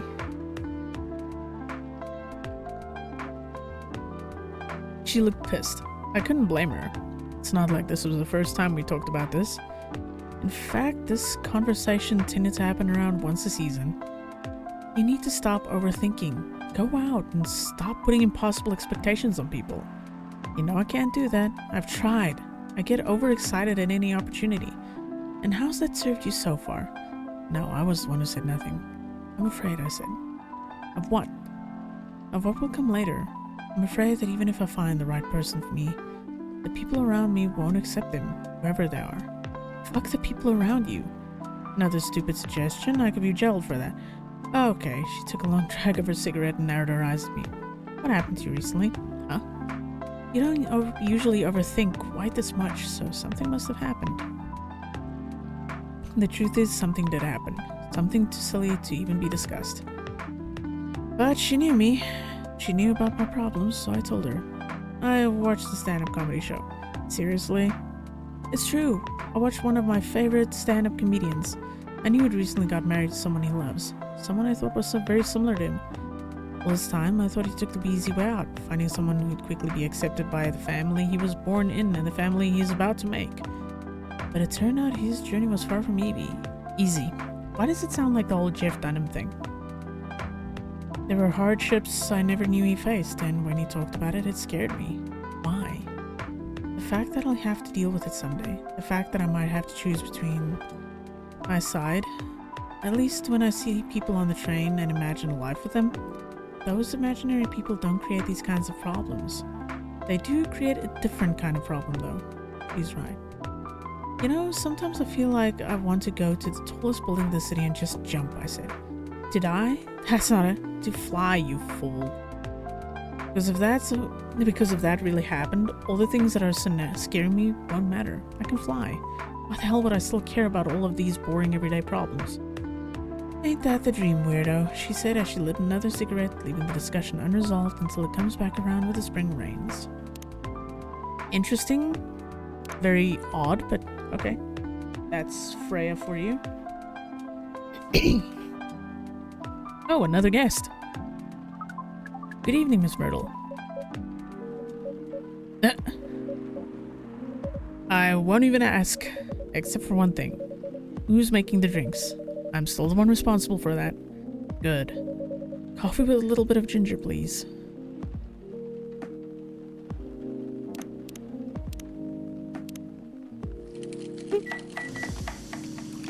That was actually kind of funny.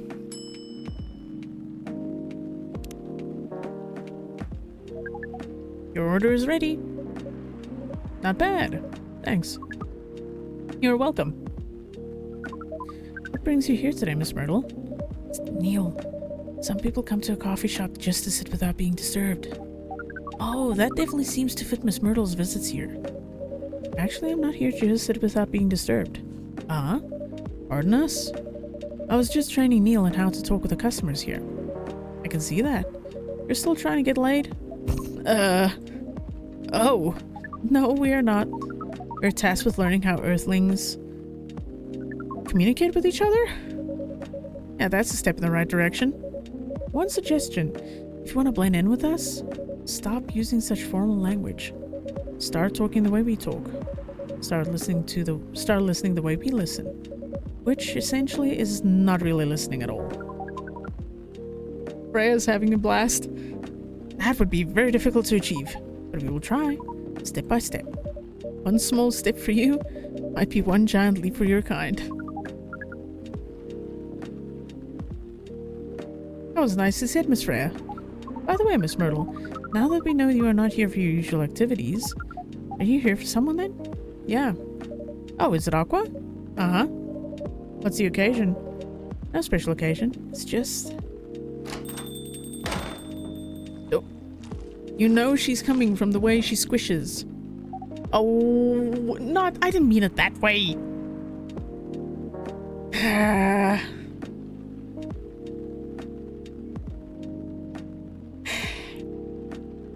That was not how I meant that sentence. I'm sorry. I'm late. I was supposed to leave early, but... Oh, what is this? What's happening here? I already told the barista to call the cops when... What? When he said he was going to breed here. Okay. Where's Artemis? Miss Aqua, please relax. I'm here. Oh, you're safe. Yes, everything is fine. Okay. Please let me take a breath. Here, please drink this water.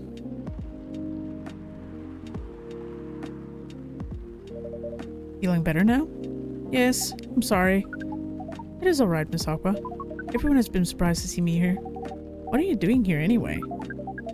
We're starting to think that we might need to make a recording for the answer to this question. You don't have to tell me if you don't want to. No problem, Miss Aqua. It is time for our break anyway, so here's the deal.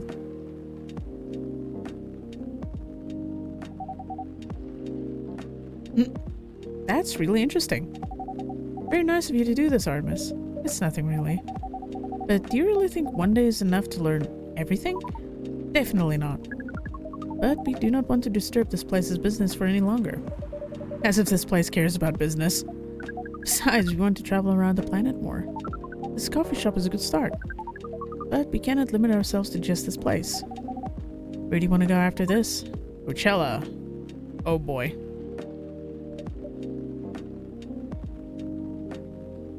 Oh boy. I like how Myrtle's just laughing at this.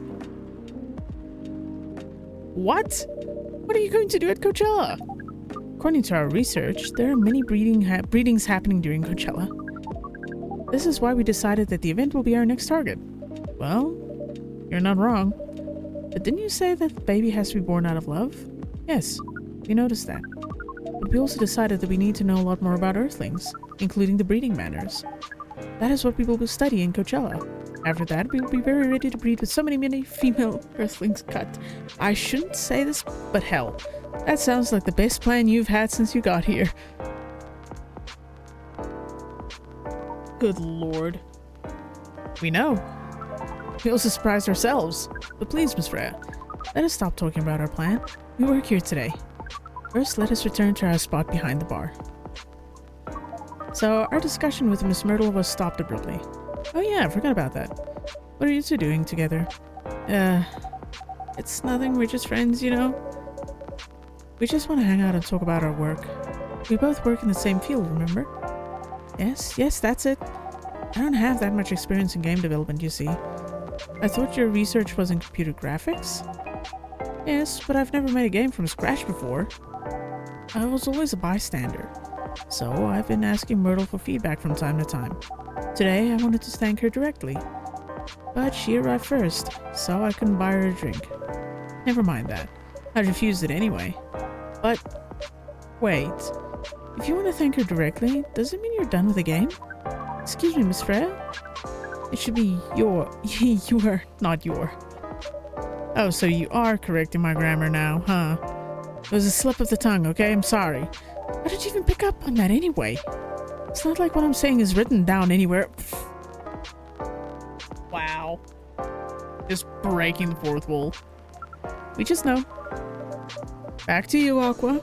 So, you are done with your game. There's quite a lot of things I need to publish and fix, but players can enjoy the experience from start to finish. What kind of feedback do you give people for a video game? That depends on the game, but in Aqua's case, most of my advice was about pacing, control, and the UI or UX.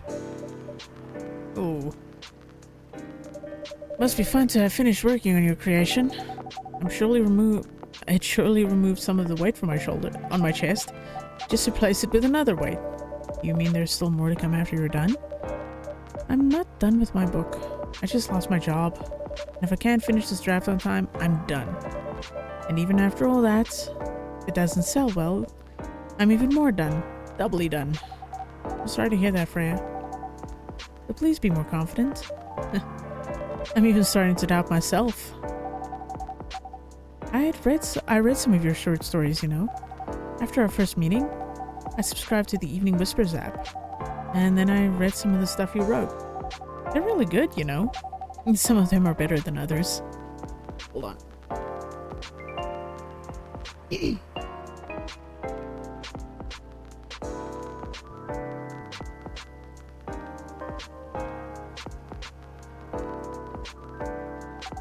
But it's still an enjoyable experience to read them. So I'm excited to check out your book once it's done. You're too kind, Aqua. What you're going through is more or less the same as what Myrtle's going through, so I'm sure you'll both do fine. You don't have to talk about it in front of other people. Oh my god, I'm so sorry. I didn't mean to. It's just that sharing is caring, you know? Okay. Thank you for helping me share with other people. I really am sorry. I know, I said thanks already, right? You put so much emphasis on share. Sarcasm, I know it. Aqua, I'm sorry if it sounded that way. But yeah, I kind of get what you're dealing with. Although it's a bit different for me. What's your problem? Burnout. I've been working on something for 2 years straight.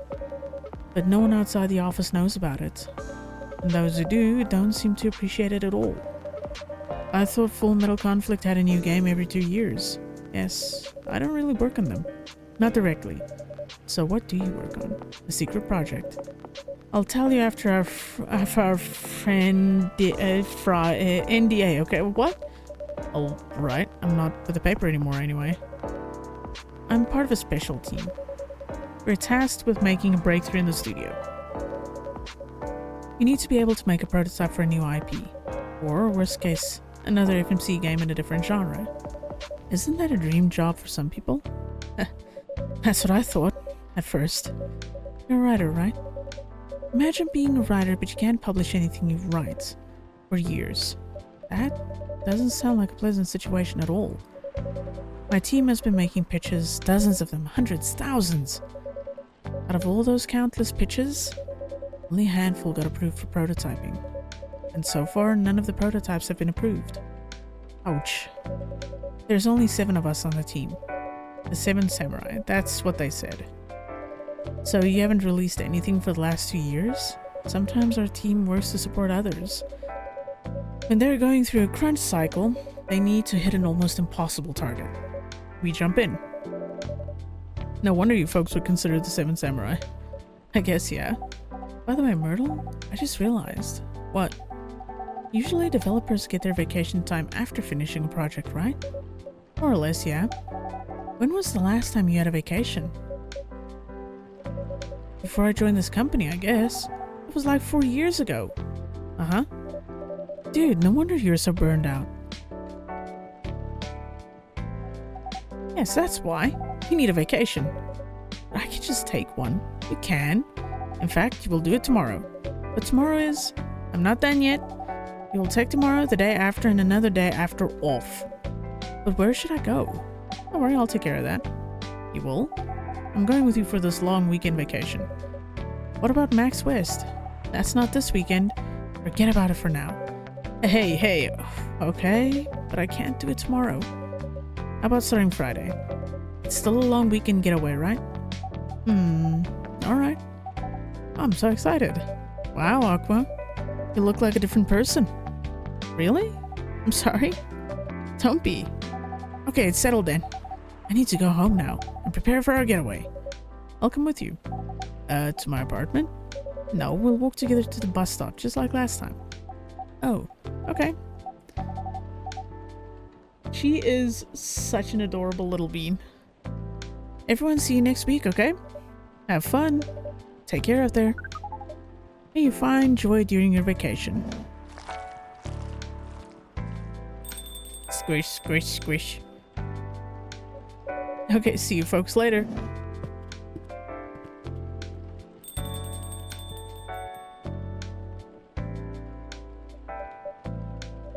Vacation, huh? You definitely need one, Freya. I know, but not now. I've got to finish this draft first. As we have said before, you can do it, Miss Freya. Thanks, Neil. Anyway, are you going to close anytime soon? Depends. Why? I'm in the mood for some writing.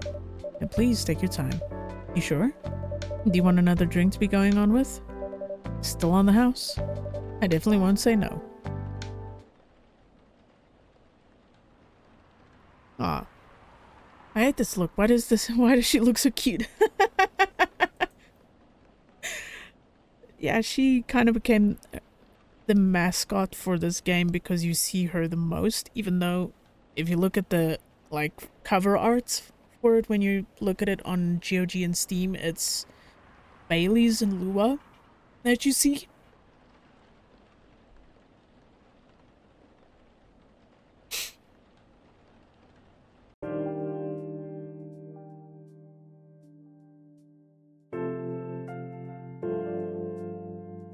Friday, October 2nd, 2020.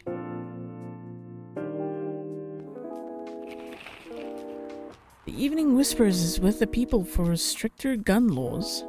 New healthier Fury sedative might be available sooner. Action video game Rising Hell blamed for violence in school.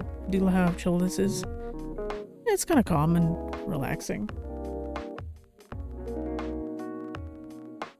Not sure how entertaining it is for people to just sit here and listen to me play this, but hey. It's kind of nice. It's easier on the headache today than playing something that's more action-oriented.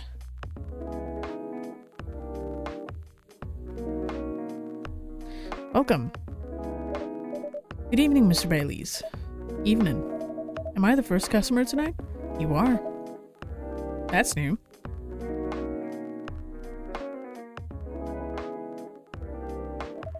Freya's not here? She said she's coming later tonight. Got something to do with meeting some fellow writer friends. Chilling with coffee and a chill game on the side, so don't fret, I'm having fun. As long as you guys are having fun, that's all that's important. Why not do it here? It's her favorite place, right? Her friends have visited this place from time to time.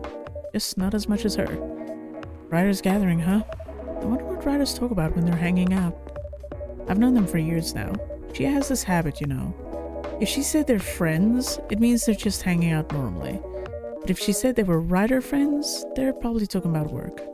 Either giving each other feedback on their latest drafts, or sharing and validating ideas. Interesting. They even use code words for meeting up? Oh, it's not like that. She doesn't even realize that what she says. I just picked up on it. That's even more interesting. Are you always so observant? It's part of the job. Why is that? People come here every day. Some of them aren't as talkative as others. But their body language can be loud and clear. It can tell you a lot of things. Whether they need a friendly ear, or just want to be alone. It applies to what they're ordering as well. Because, you know, sometimes what people want is not what they need. That's deeper than I would have thought. So, what are you reading for me now? I won't say. Why? That would break the charm. The hell was that? I guess I can say this much. Whatever I say or do to our customers, it's always related to what I'm getting from their body language. Including our interaction now. And now I see why you didn't want to share. Even that was enough to make me feel like I'm naked in front of you. By the way, I haven't ordered anything. What are you having tonight? Hot chocolate. With ginger and cinnamon. I heard that's a good bitter drink. That's a good drink for a bitter heart.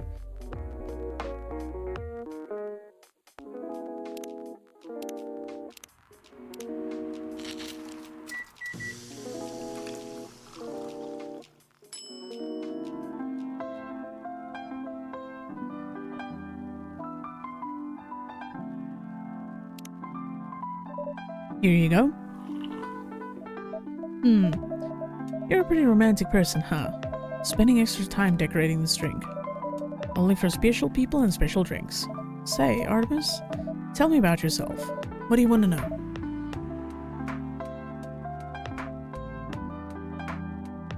Anything. How old are you? Old enough to open a coffee shop? Oh man. I guess I should say sorry for asking that. It's alright. But that's the only answer I can give. Now you're making me wonder what I should ask next.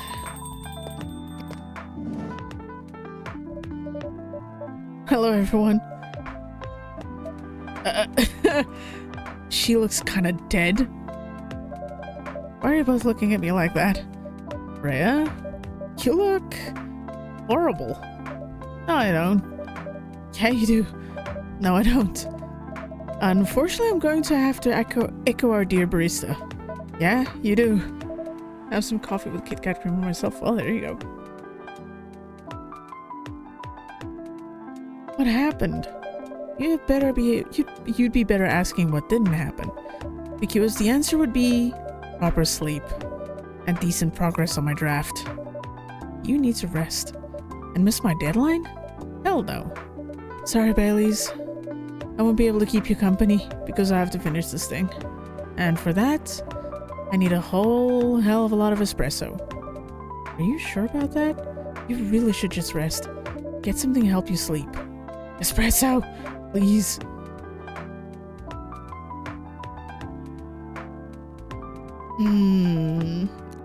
The page says milk, cinnamon, and honey. So yeah. We'll do what the page says because I've made her espresso last time This time I'm making it according to the cheat page. Because I'm curious how this is going to turn out, because I never did this one last time. Here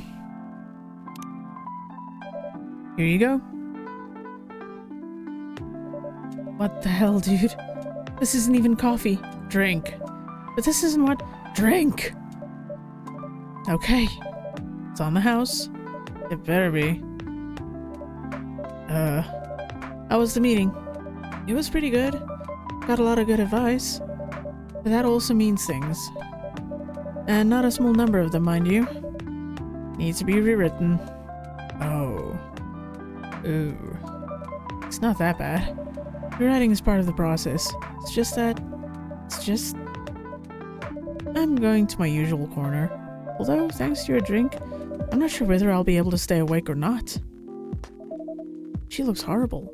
She does. But don't worry about her. You'll finish it. This isn't the first time she's acted like this. No. But this time the stakes are pretty high.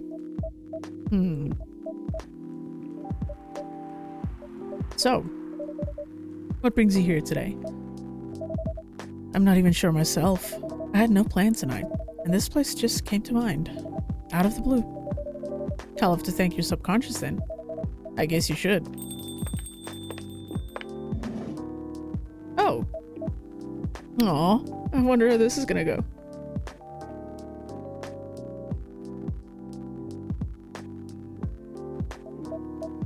Not sure whether I should thank it or not, though. Hi, Lua. Hi, Baileys. Ooh, who is the hottier?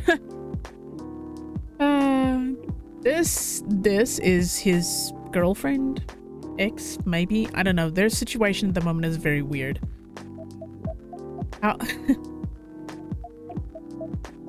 You first. No, you first. I was just going to ask, how are you doing? I'm fine, thanks. How about you? I'm good, yeah.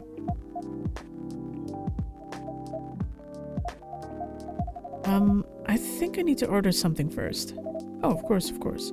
That reminds me, do we even have a story because she quit? Oh, we actually do. Damn, we actually do. I did not expect that. Hold on. You know, I don't know how long this awkward conversation is going to be, so let's read this. Happily ever after, ever after, ever after. Part 1. Do I want to grow old with you? No, I don't want to do that. But do I want to be with you here in this moment, stuck in eternal limbo, in an infinite loop of this exact hour forever? Hell yeah, I do. That's probably the last time Romeo remembers having a really meaningful conversation with Juliet. But let's not get too far ahead of ourselves, dear readers. Just like any other story, this one also has a beginning. And it begins with an introduction. Oh, what the fuck, Druid? I skipped Morales. Wow. Romeo is a young man of 20. He comes from a quite conservative, but not yet out-of-touch family.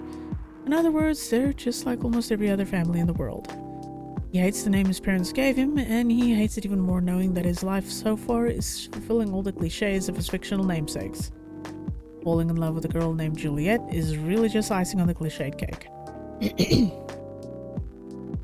Juliet is a young woman of 20. She also comes from a quite conservative but not yet out-of-touch family. In other words, they're also just like almost every other family in the world. She loves the name her parents gave her, although she hates the fact that her life so far is fulfilling half the cliches of her fictional namesakes. Falling in love with a boy named Romeo is unfortunate, but she has no plans to die stupidly over it. Both of them study at the same university. They're definitely not the type of people who naturally choose to be friends. Bates, however, in the form of a hip young lecturer with an overenthusiasm for assigning group projects and an unfortunate sense of humor, is what brings them together. A simple group assignment is what introduces our young Romeo and Juliet to each other. Even after their first fated meeting, and the many more meetings required to finish the assignment, there's no sign that Romeo means anything more to Juliet than a friendly acquaintance she spent a lot of time in the library with. Nor, honestly, does she mean that much more to him. In fact, after she made an ill-judged joke about the literary elephant in the room, she probably means significantly less. Wow.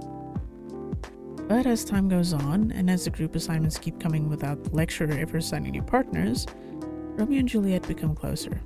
They both begin to see things in the other that they hadn't noticed before. Though for Romeo, that fact is rather frightening. How could I fall for somebody like her, named Juliet no less? I can't accept it, my mind's just playing tricks on me. Again and again, around and around, his thoughts chase themselves whenever he sees her.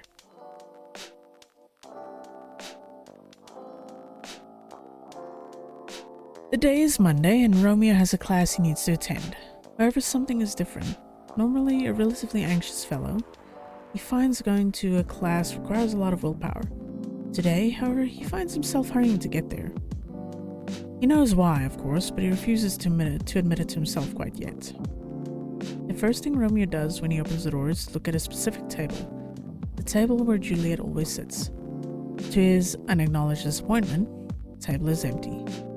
Fuck, mutters Romeo under his breath. He doesn't curse because Juliet is not here, of course. Rather, he curses because noticing this was the first thing he did upon entering the room.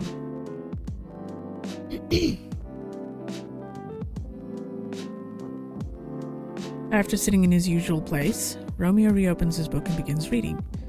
Every time someone opens the door, Romeo turns immediately to look and quietly whispers a curse. Again, he is not cursing because he is disappointed. It is not Juliet who enters. He is cursing because he turned to look. After a few minutes, before the class begins, Juliet finally arrives, announces herself and a friend with a braying laugh as she does so. That sound used to be one of the world's most annoying sounds. That sound used to be one of the most annoying sounds in the world. My brain is just already multi-editing here as I go. At least as far as Romeo was concerned, but today it brings a small smile to his face. Fuck. Romeo curses again, after he realizes he just smiled at the sound. Is Romeo in love? He probably is, but he doesn't want to admit that. Falling in love with Juliet is dangerous. Extremely dangerous. They come from completely different backgrounds. They have different skin colors, and they worship different gods. He has no problems with interracial relationships, of course he doesn't. But he never expected it to happen to him. This simply will not do. I need to talk to you. Romeo looks up. Juliet is standing over his table. Her jaw is set, but her eyes are worried, and he completely forgets all about his own problems. What's up? He asks. Can you keep it a secret? It's really important. Sure, I guess I can. Good enough, because I really need someone to talk to. So Juliet sits down and begins telling her story to Romeo. Yes, Teddy? She talks about the problems she's been facing over the past few months, how they affect her study, about how he's not the first person she's talked to about this, on, and Romeo listens to every word. Eventually, Juliet stops talking and sits quietly. Romeo thinks that she somehow looks lighter than she did before she began talking.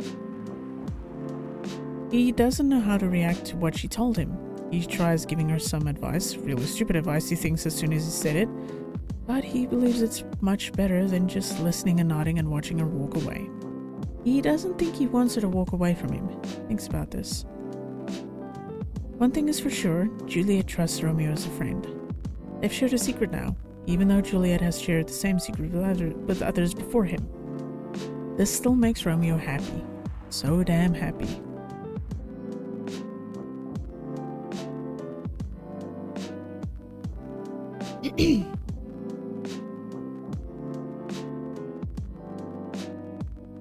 How pathetic am I, being happy because someone I like came and told me she's not. Romeo thinks and then shakes his head like a dog shaking off water. After sharing everything she had wanted to share, Juliet starts talking about lighter topics. Soon they're joking freely. The darker mood of earlier almost completely dissipated. Just before Juliet leaves, Romeo asks her something. Why did you tell me all that? Well, I don't really know. I think I can trust you, and you're one of those rare few people who can talk to people directly without sugarcoating everything. It's refreshing.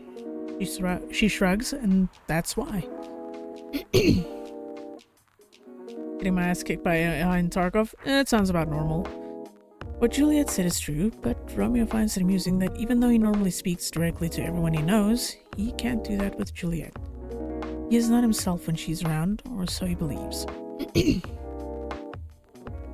After that conversation, Romeo falls even more helplessly in love with Juliet. It's stupid, he thinks, as someone who rarely falls so hard for anyone, but Juliet is driving him crazy. And the fact that she makes him feel the closest thing to love he's felt in years, yet a big wall of cultures, norms, and other societal traditions stands between them, hurts him even more. That is, of course, if Juliet is even into him anyway. As weeks go by, Juliet and Romeo become closer. They start telling each other stories more often, but all of these stories are limited to their courses, their friends, and anything at all besides their feelings for each other. PD, but I'm getting better. At least this time I killed like 20 scavs, just couldn't find an extract in time. I know woods pretty well. I know customs pretty decently. I know ground zero to an extent. But yeah, a lot of the other maps I'm still not very good at. She's not into me. She's just an extrovert. She's friendly with everyone. No, none of them, but I'm learning. Teddy, the best advice I can give is play scav. Play scav.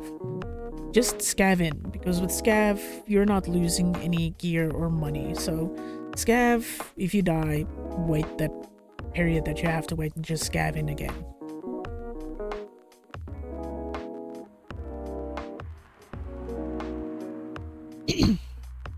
She's not into me, she's just an extrovert, she's friendly with everyone, Romeo keeps thinking.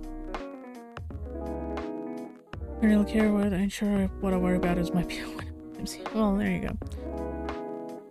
Romeo keeps singing, and it's when he's thinking about that suddenly Juliet comes and sits at his table. So, you said you want to tell me something. It's true, he has already sent a message to Juliet telling her he wanted to talk about something. Oh wow, diving straight in. It's nothing all that important actually, Romeo says. Come on, it's not like you to be so indirect about things. What's wrong with you, boyo? Romeo actually called Juliet to talk about her attitude recently. She's been weird, at least in Romeo's eyes, and it feels like she's getting further away, removing herself from many student activities she'd usually partake in. Juliet answers all his questions, all his thoughts and concerns about how she seems to be removing herself from all other side activities she manages to struggle for easily explain. Maybe it's just me. Maybe I'm obsessing over every single thing she does, thinks Romeo, while a pit opens up in his gut at the thought. Is that all? Anything else you want to say? She questions him. Fair is fair after all. You know that I used to like you? The words come out from Romeo's mouth out of the blue. He's horrified, even as he recognizes that it's a lie. He still likes her now. He doesn't even know why he decided to confess his feelings right at this random moment. Never mind why he confessed with half a lie. It wasn't planned at all. But when he heard Juliet say anything else, well, it's definitely only one thing Romeo has been planning to say to Juliet for the last few thousand eons. Or as normal human measurement time goes, or as normal humans measure time, since around 8 months ago. Jesus Christ, my words. Juliet shows a flash of surprise and then says, "No, I had no idea at all. Why? Why what? Why do you like me? Do you like me? I mean, there must be a reason." Oh, of course there is. Romeo opens his mouth to tell her and pauses. He blinks slowly and closes his mouth again. Or not. I don't know. I think there is... but I'm not sure. I'm sorry, I'm talking gibberish. Juliet does not respond to that. Jesus, my words are getting so badly mixed up today. What the fuck? Save me, English. Romeo doesn't even dare to look at her directly, but he can see out of the corner of his eye that she looks dumbfounded. He takes a breath and opens his mouth again, hoping for a lightning strike. Divine intervention or instant death. He isn't picky. Okay. I see you as a really strong person, okay? You have a big girly side, but you're also a really strong, independent person. Okay, I get the girly part, but what makes you think I'm strong? Well, just look at how you work with all of your assignments and organizations. I definitely could never deal with everything as well as you do, ever. Oh, come on. Everybody has something they're good at. You can do things I can't, that's pretty normal, you know. I know, but still, I'm not sure. That's probably that's probably what attracts me to you the most. You know, if we turn these streams into drinking games, people would be fucked up every time I mess up the English language. You would be out of a liver. You would just be thrashed. You would just be completely fucked. I feel sorry for anyone that takes a shot every time I mess up.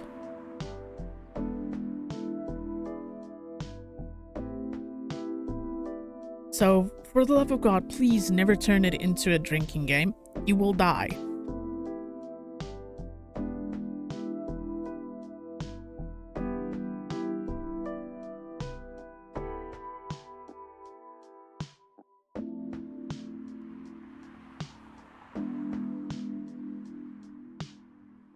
There we go. Sorry, my phone unplugged. I just plugged it back in. When he says that, Romeo tries looking at Juliet, just for a moment. You saw a twitch of a smile on her lips, but dare not even hope. He ascribes it to his imagination instead. So, what's next then? Asked Juliet. To be honest, I don't know. I said this because I can't keep hiding it forever.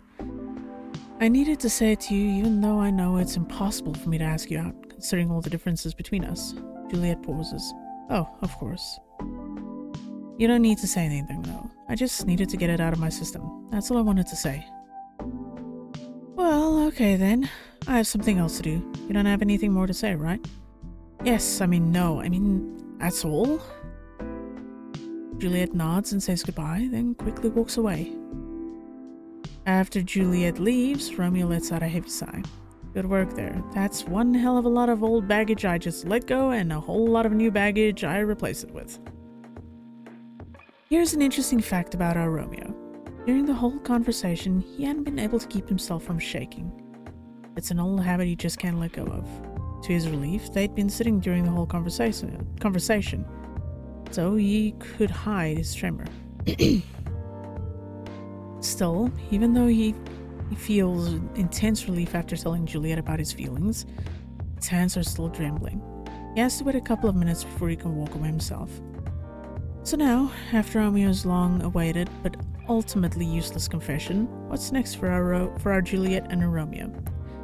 Funny enough, neither she nor Romeo ever mention again, at least not to each other. Romeo did eventually tell some of his friends about his feelings for Juliet, but about Juliet, Romeo didn't know anything about how she was coping with this revelation. He expected that she'd probably told some of her friends as he told his, but that doesn't even matter, he tells himself. We're not meant for each other anyway. Watching from the outside, nothing seems to have changed between them. They still talk about their classes, about their friends, about shows they've watched and books they've read. But they never ever mention again the time when Romeo revealed his feelings to Juliet. At first, Romeo thought that confessing his feelings would mean letting go of a big boulder inside his heart.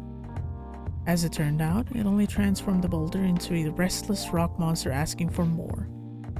Eventually he realizes letting Juliet know about his feelings isn't enough. He needs to have her. He wants to hold her tight. He wants to stare into her eyes and tell her he loves her to Pluto and back. He wants to hear her say, I love you too.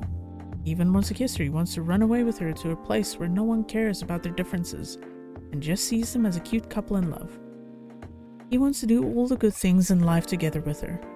And more than anything on this earth, he simply wants her. The feeling is killing him. How could she be acting normally after that revelation?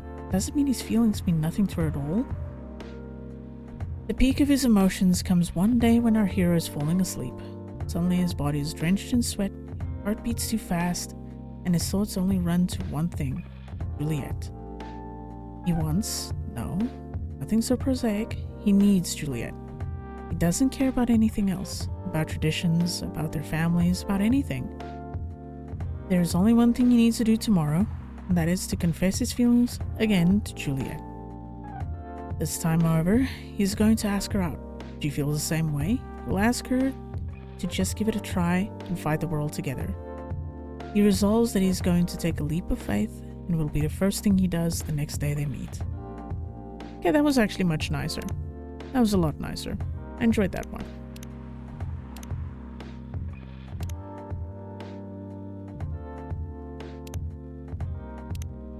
But goddamn was that long.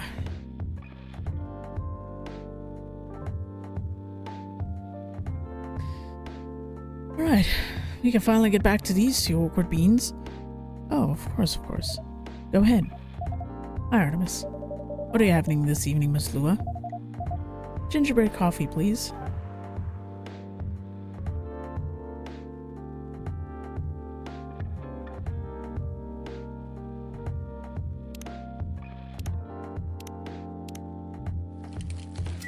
Let's hope I made it correctly, because some parts of this guide is very odd.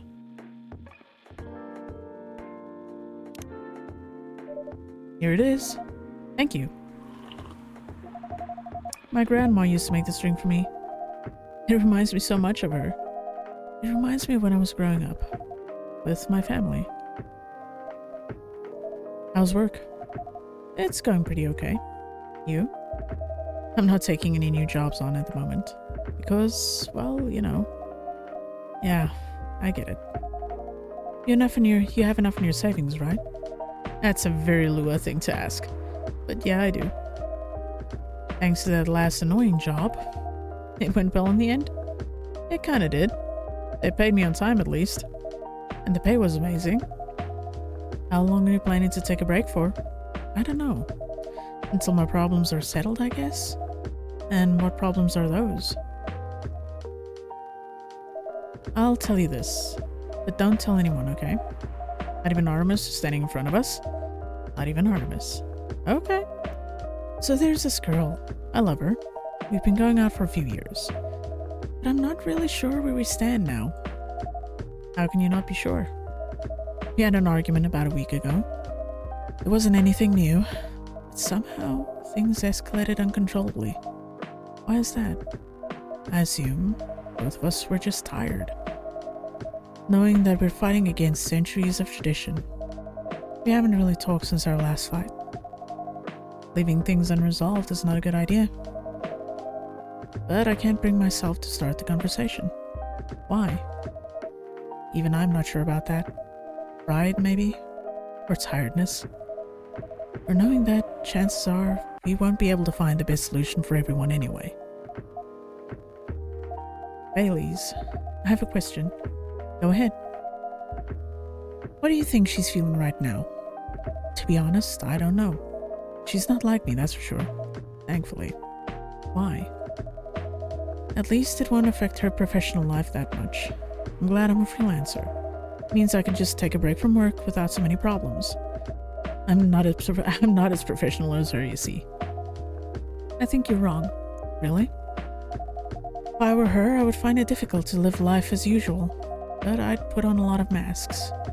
Just to hide the feelings I was going through. That sounds difficult and uncomfortable. It is. But a friend told me once, you gotta do what you gotta do. He must be a pretty cool guy. He is. Aww. What's next for us, Baileys?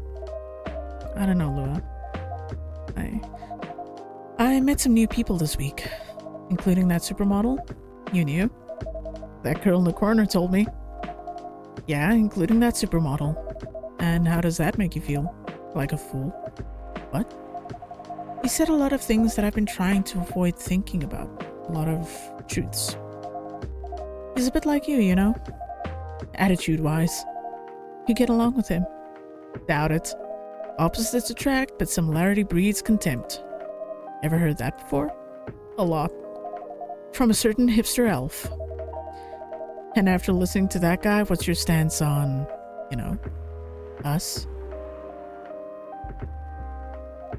I'm not sure, Baileys. What about you yourself?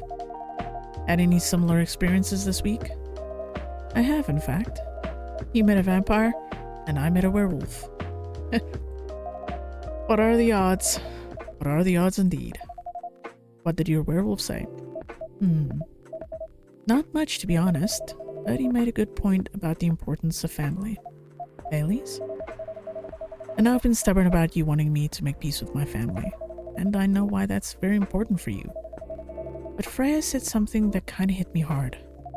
What was it? I was just using you as an excuse to escape my family, and I actually want to do that anyway. For myself. You know me, Baileys. I do? And you know I feel uncomfortable with people leaving their families. Which makes me an asshole, I guess. I get why you think that way, Lua. Blood is thicker than water.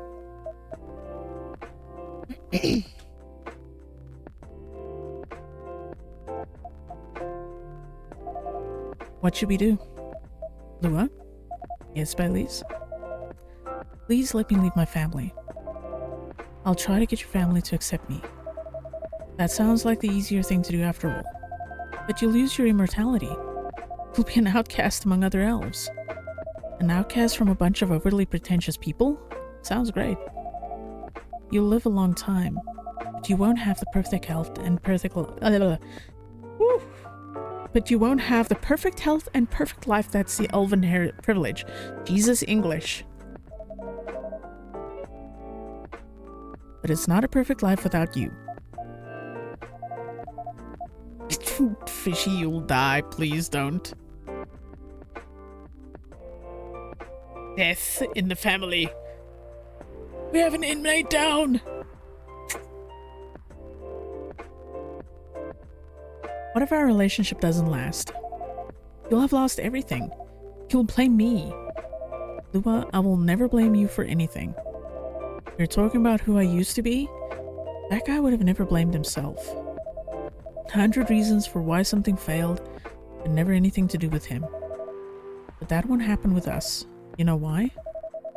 Because I've learned so many things by being with you for 10 years. It made me a better person. So you don't need to worry about any of that. Because right now, you're the most important part of my life. You need an immortal life. Because without you, it won't be a life worth living. Aw, Baileys. That is such a sweet sentiment coming from him. I believe in you. Yay! We got the lovebirds back together! Woohoo! Lua? Baileys? I feel like we're living in a soap opera. Seems so. So, what's our plan? Tomorrow's Saturday. Are we going on a date? I'm going to my parents' place. Oh.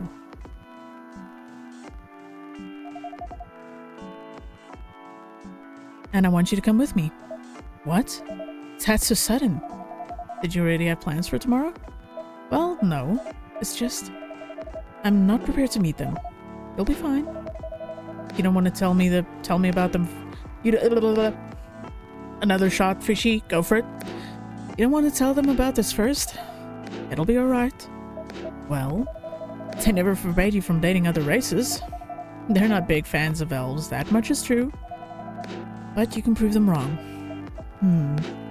Okay, this could be a good first step. It is. It's set then. I don't know what'll happen tomorrow. But we can think about it. And anything else. Later. I'm with you on that. So, does that mean you don't mind me? I had my doubts, but now I'm sure. I can trust you. Lua, thank you. Are you still staying in Farron's house? Yeah. You're staying with me tonight. Oh! Huh? What about your roommate? She's away for the weekend. Taking a long weekend getaway until Sunday night. Wait a minute, is her and Aqua our roommates? Huh. Okay.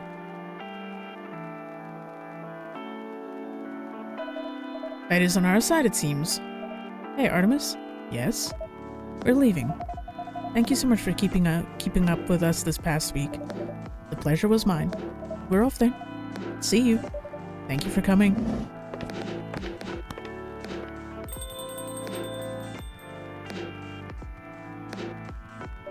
Wow, she's actually alive.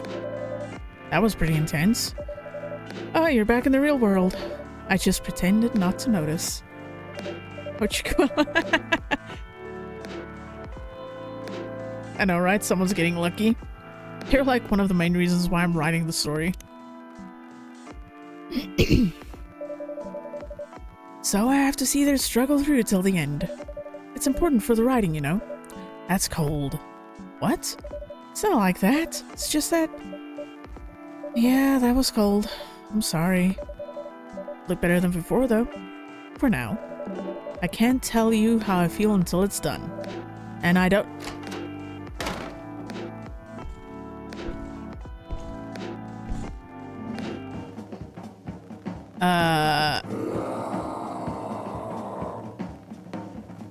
Gala?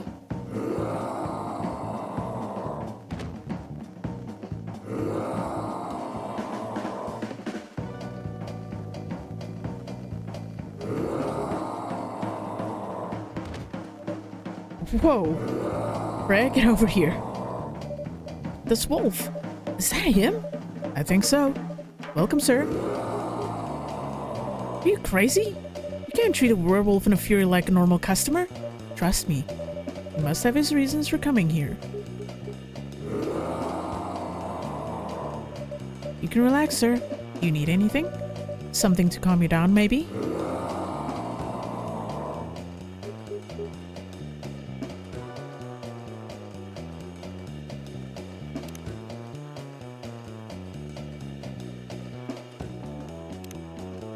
Oh, my nose is itchy.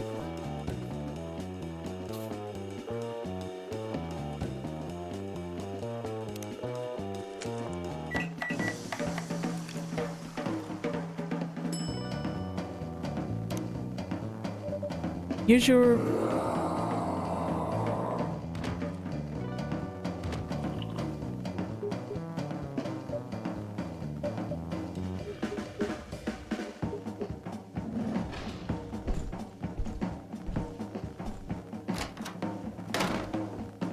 Well, that was the thing.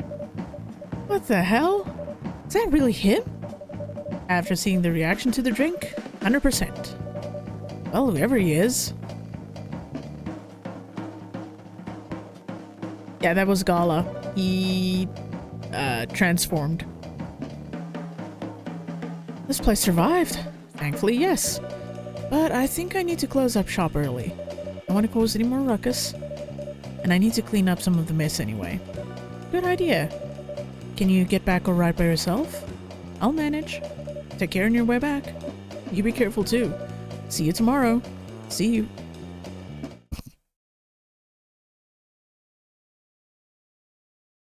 That face says everything.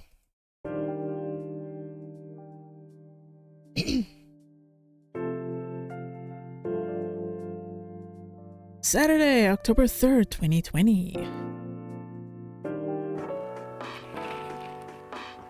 Weirdstein Company criticized for unfair depictions of werewolf in their latest box office hit, Coachella 2020 Do's and Don'ts. Atlantic ambassador in talks with FIRE regarding immigration.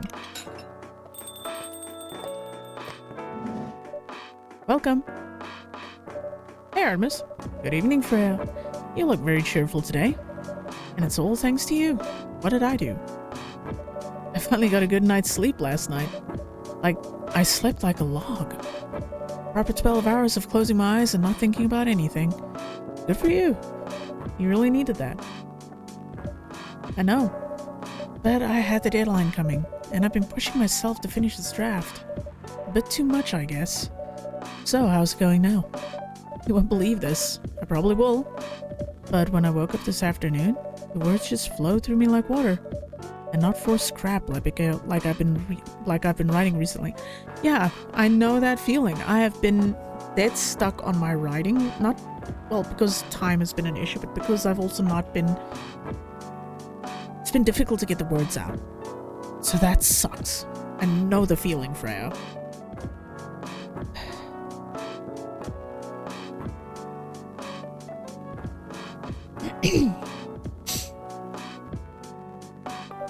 And that's why taking a break is important.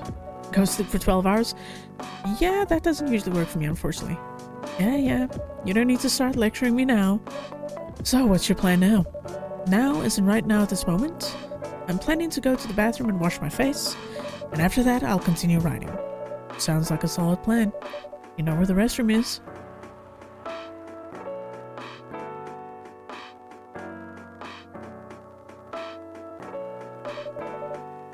Okay, I need something to drink now. Freya, you're employed. Don't waste your money on coffee shop drinks. That is so weird. Coming from the coffee shop owner. I know. You've been a regular for years.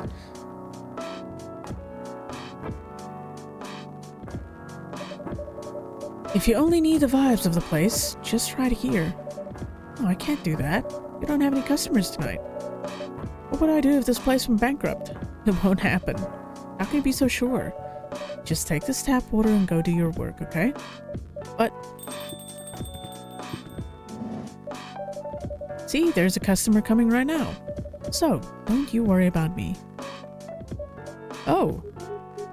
Oh. Hi, Gala. What's wrong? I know you're a man of few words. This is maybe pushing it a bit. Freya? Artemis? I'm truly very sorry for what happened yesterday. Gala? Hey, it's alright. No one got hurt, right? And the coffee shop's fine. Don't think about it too much, Gala. Like Freya said, no casualties and no problems with the coffee shop. Aw. I still need to redeem myself for the mess I made, and the scare I gave you. I'm sure there's something I can do. Why don't you buy something for the lady here? I'm sure she'll appreciate it. Hey, what do you mean? You want anything to drink, Freya? No? It's alright, Gala. I insist. You don't have to. Please accept it. At least it'll help me stop feeling so guilty. At least a little. Alright. I wouldn't mind a coffee. Not an espresso, mind you. Something with a little less of a kick. You know how to make sugar and spice? The one with cinnamon? Yes. A cup of sugar and spice, please.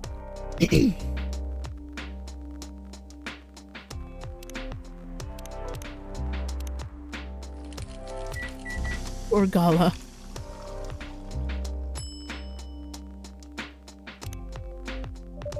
Sugar and spice for the lady with the vices. Hey! Oh, I won't complain. Thank you, Gala. Don't mention it.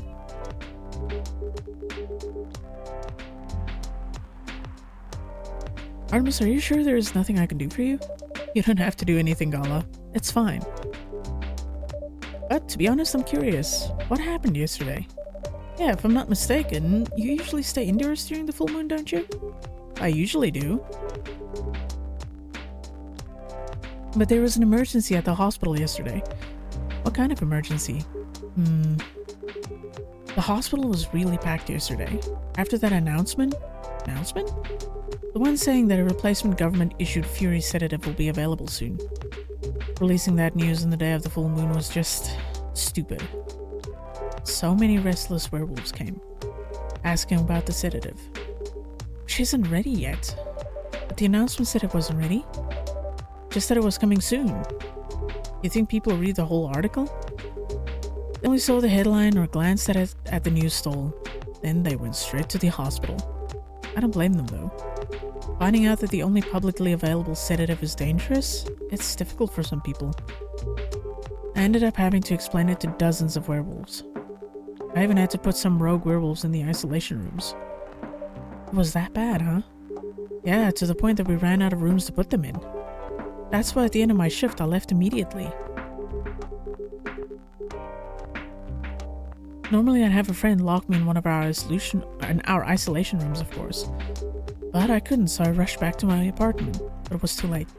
Thankfully I was in this area, and I managed to force myself to come to your place. Honestly, one day I should turn this into a drinking game. But instead of shots, just take straight, like, sips of stuff instead. Well, excuse me for asking this. Yes. But you didn't hurt anyone on the way here, right? As far as I remember, no. And I didn't see any blood on my clothes. That's good to hear. Bean boozled? No. This might sound overly confident, considering what happened yesterday, but I have enough control to make sure I don't hurt anyone. As long as I have something to direct my fury towards. Usually, I end up destroying stuff around me. Or worst case, hurting myself. Wow. Despite all of that, I'm still glad that no one got hurt. Always looking for the positive side, aren't you? Just doing my job. Thanks, both of you. I really mean it.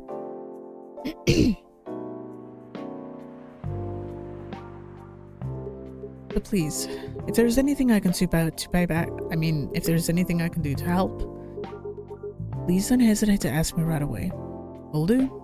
In the meantime, can I order a drink? Sure, what are you having? The same as yesterday.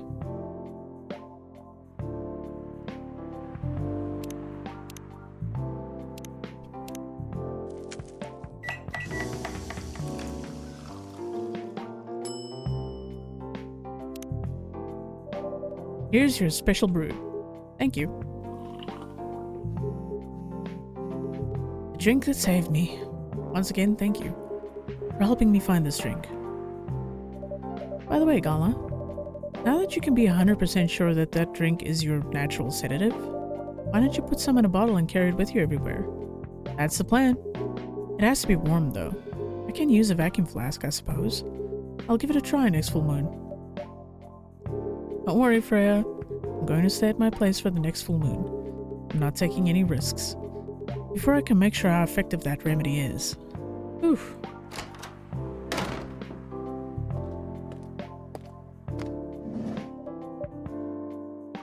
What the? Uh-oh. Someone's upsetting. Alright. Next story. Oh my god, this is long.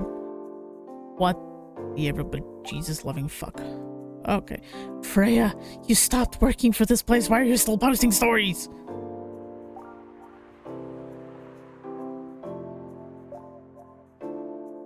Okay. Well, I guess let's go.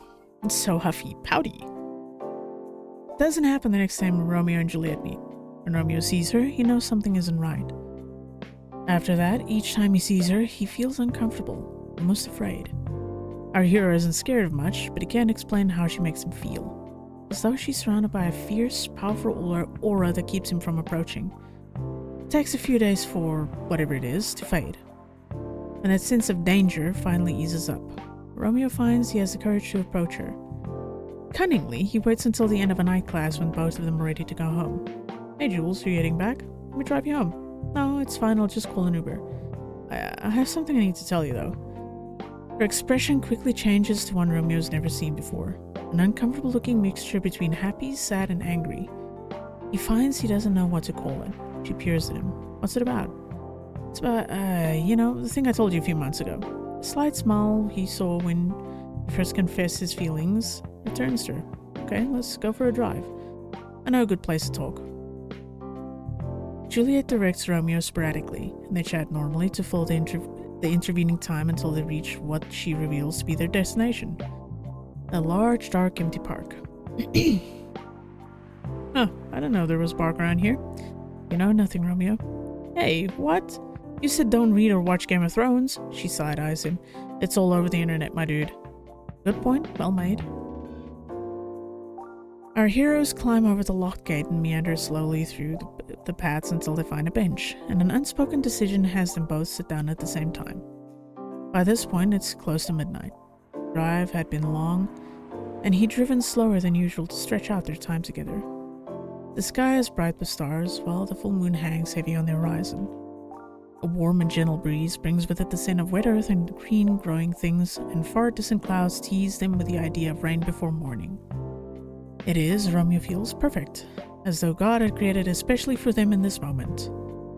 So, says Juliet, lowering her gaze from the milky splash of stars above them to meet his eyes. What do you want to talk about?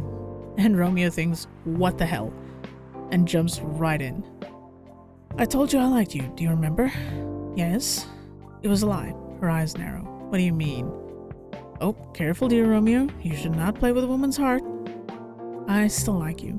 I never stopped liking you. And every day I like you more, and I don't think I can go another day without telling you how I feel. Oh, I know. His jaw snaps shut and he blinks rapidly. This is not what he thought she would say. What? Is it that obvious? No, but it was kind of easy to guess. Ah, okay, so yeah, there's that. And, you know, when I first told you how I felt, I thought it would help me clear my head. I wanted it to, but since then it's haunted me. Why did I want that? I think of you and I want to see you, I see you and I want to talk to you. He continues, laying bare all of the things he's been thinking of these past few weeks, culminating in an impassioned plea. God damn it. I know it probably won't end well, but I want to be with you. I want us to try.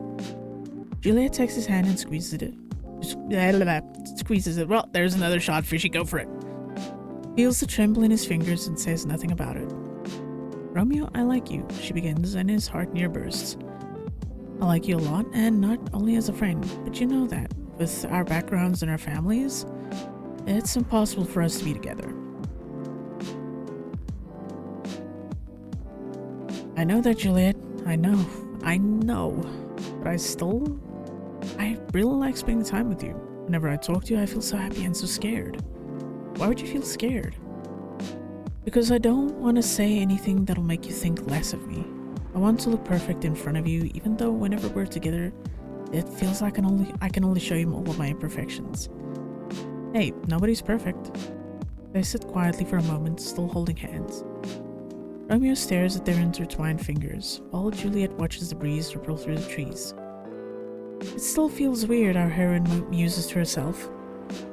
You told me that you liked me and I thought it could never work.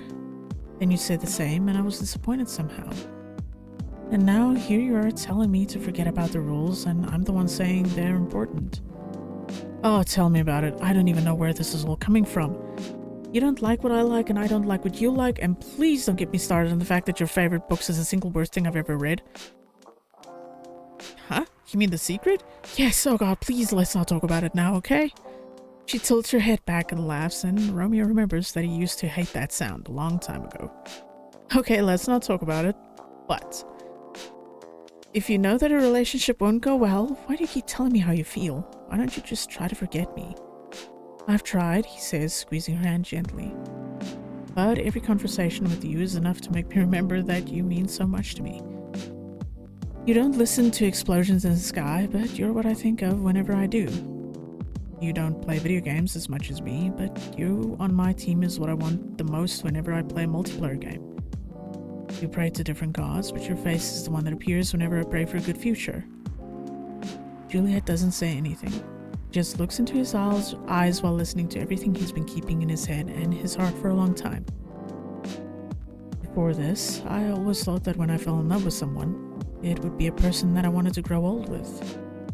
Do I want to grow old with you? No, I don't want to do that. But do I want to be with you, here in this moment, stuck in an eternal limbo in an infinite loop of this exact hour forever? Hell yeah, I do. Neither Romeo nor Juliet speak for some time after that. They just keep staring at each other. They don't know what it is, but they surely feel something strange. Something magical is happening between them now. A delicate thing which twists in the air around them, young and oh so fragile. While I'm reading this, I noticed something. From the first story up until this one, Freya's writing style has changed. And her entire perspective on story has changed. It's like the feedback your character gave and what she got from her friends in the previous meeting has fundamentally changed her writing style. Her first pieces were very silly and whimsical. This is more grounded in actual emotional life between two people. And it is actually very well written, and it is beautifully put together. Hey, Pisces! Have a good lurk. This is really well put together. Very, very well put together. So, yeah, it's interesting now that I think about it, from that first story up until now, how much it's changed. Do you love me? Juliet asks quietly. I'm not sure, Romeo answers, but if it's not love, then I don't know what is. But if it is love, why don't you want to grow old with me? Because it is just love. You're such a weirdo. I don't know why I ever fell in love with you, says Juliet. Right at that moment, Romeo feels joy in his heart, a tsunami of happiness sweeping through his body, destroying all the baggage that has been messing with his head and heart for so many months. But then reality hits as suddenly as the joy. Everything happens in a single moment. Well, instant. In just one moment, Romeo feels the greatest happiness and the greatest sadness he's ever felt in his life. Hey, I might not be worth you sacrificing everything, especially your family. But if love is really that special, then maybe it'll give us another chance to be together. Even though maybe it can only happen in another life when we are both cats, says Romeo. Did you just quote Vanilla Sky at me? Can't believe you did that. That's hilarious that you said that. You know I hate that movie. It's a great movie. What the hell did you manage? How the hell did I manage to fall in love with you again? Both of them start to laugh together, continuing until all the laughter drains into simple smiles. A simple, beautiful curve on their lips that only show a deeper meaning, only for the two of them. I love you, says Romeo. I love you too, I guess, Juliet answers. They sit closer now while holding hands. Juliet puts her head on Romeo's shoulder. Is it worth it, she asks? For now, right at this moment, it's totally worth it. But whether that feeling will last as time goes by, as more people find out about it, I don't know. Juliet sighs quietly. Life sucks sometimes. Life sucks most of the time. That's why I want to make this moment last forever, if that's even possible. It's possible, if you believe it. Is that what that weird book taught you? Laughs Romeo. Shut up, Juliet answers and punches his hand. Well, pinches his hand. Ow, why do people always pinch? What is it with people and pinching?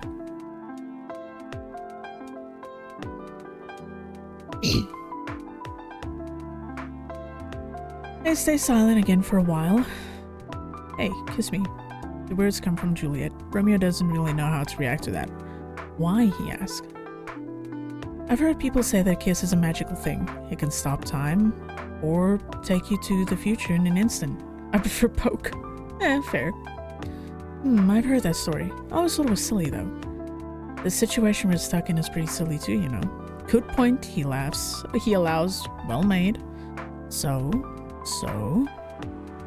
They stare at each other as... They stare at each other as they lean in. They close their eyes. And their lips touch for the first time is the strangest sensation either of them has felt. Everything feels so magical. Feels as if time has stopped only for them. As if they're in an infinite loop of that exact moment. To be continued. Alright. Yo, look, whose profile are we creeping on? Hey.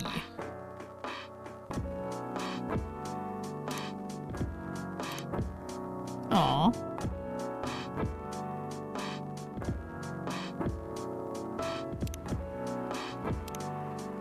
Rachel? What's going on? What else? Your father? Of course. What the hell was he thinking? Coming backstage at Coachella? Just to get into an argument with my manager. Huh? Before we continue, Artemis a cafe latte, please?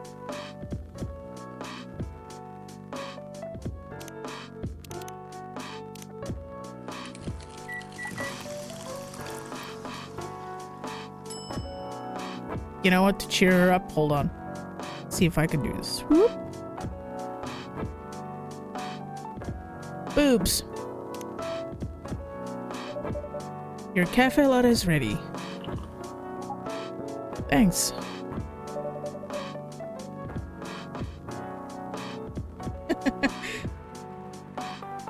What? It's titties. Everyone likes boobies.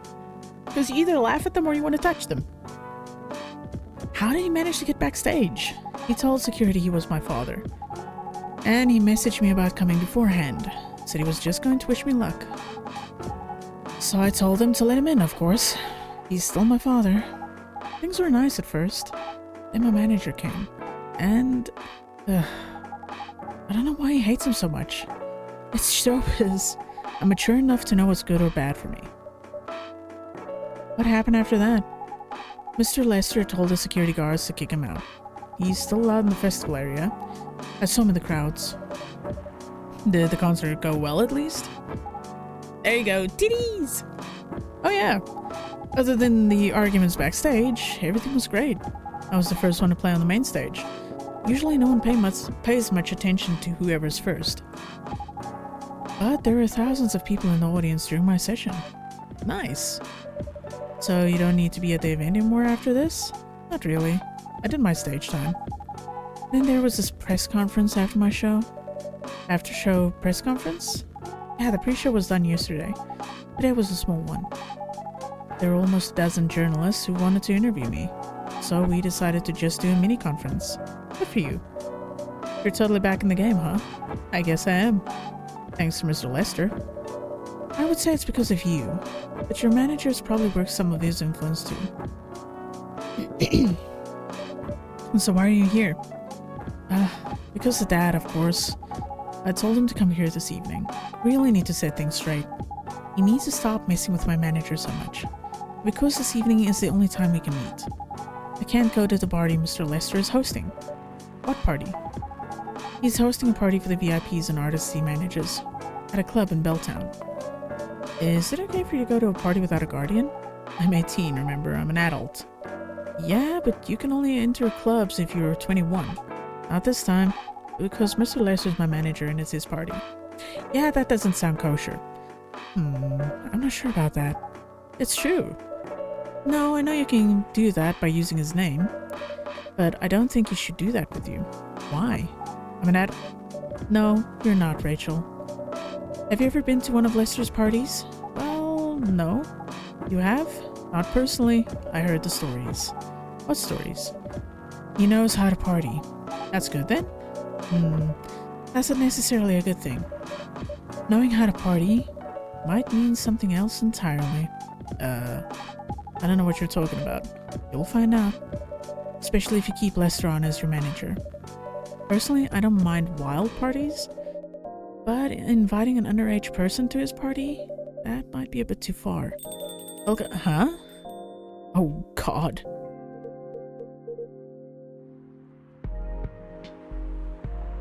Oh, he looks a little rough. What the hell? Oh no. Dad? What? Rachel, is that Mr. Henry? Yes. Dad? What happened?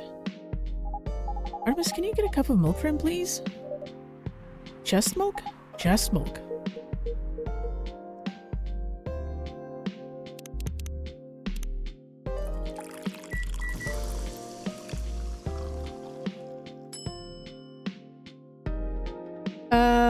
The daughter is underage. She's 18. The dad is older, much older.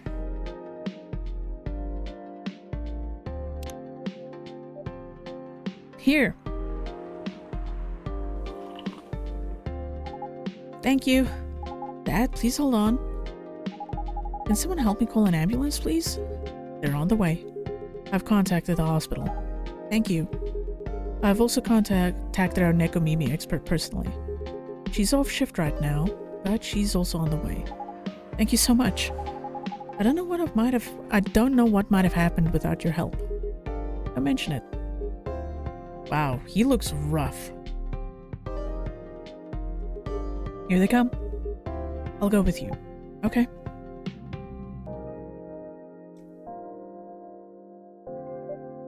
Ooh boy. That was really something, huh? Yeah. 2 days in a row? An emergency at your place? Well, at least some people think of your place as their go-to when they need help. You're right. It's not every day you look at things from the bright side. Ah. Well, I'm one of your coffee shop disciples, right? So I kinda understand them. I hope Henry's alright. Me too. At least he's in good hands now. What's your plan for the rest of the night? Well, that was all pretty hectic, but I need to continue writing. Take your time and place then. Will do.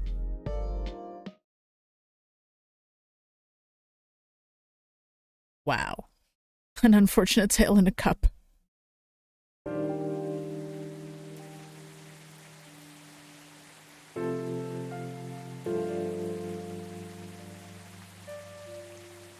October 4th, 2020. Let's go. Police raid on private Coachella after party is biggest drug and sex-related bust of the year. Wow. Fight broke out during Coachella, culprits in police custody. Despite the arrest, Coachella will go on.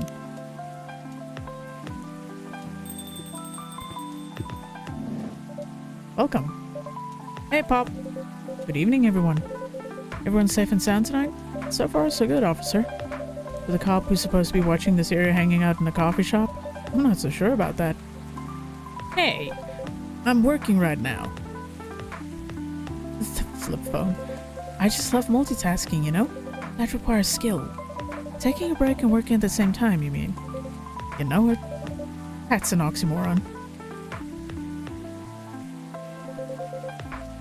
That's why I said it requires skill. Anyway, Artemis, I really need an espresso to keep me awake tonight.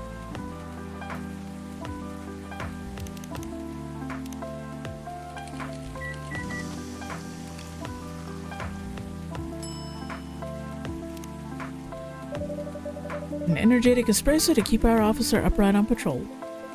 You and your sense of humor. Our espressos are always out of this world. Definitely better than mine or my wife's. It's not a competition, officer. It is for her. She thought if she could make a better one, I'd stop coming to this place so often. That's not happening anytime soon. So, anything special today? Surprisingly, no. Gotta make sure this place is safe, though. What are you grinning about? I mean it. You were here the last 2 days, right? Yes, I was. And some crazy things happened here. And 2 days in a row. As if the gods were trying to give me first-hand experience to use in my story. Still fretting over your story, eh? Well, the deadline for my draft is getting nearer. Oh yeah. How's it going? Quantity-wise, it's shaping up pretty well. Quality-wise, honestly, I'm pretty confident. Best of luck then. Do you have any updates about the last 2 days of chaos? For the werewolf case, I spoke to Gala about it. What? Are you going to arrest him? Some officers at the precinct were talking about it, but in the end, we agreed not to do it. Because he really helped a lot that night. We asked the folks in the hospital and some of the people in the area. Without him, we'd have a lot more problems. He helped a lot getting most of the werewolves safe in the hospital. Too bad he couldn't lock himself up in time. Thankfully, he didn't hurt anyone. So those who would rather detain him can't do anything anyway. Ooh. I'd be pretty mad if they did arrest him. Hey, being mad at me wouldn't solve anything. I know. What about Rachel's dad? Any idea what happened? I'm not too sure myself. Most of it didn't happen around here. What? Yeah, it seems like it happened out near Coachella. That's a long way away. I mean, it's not actually that far, but he would be able to walk it, not in that state. So far, that's all I know.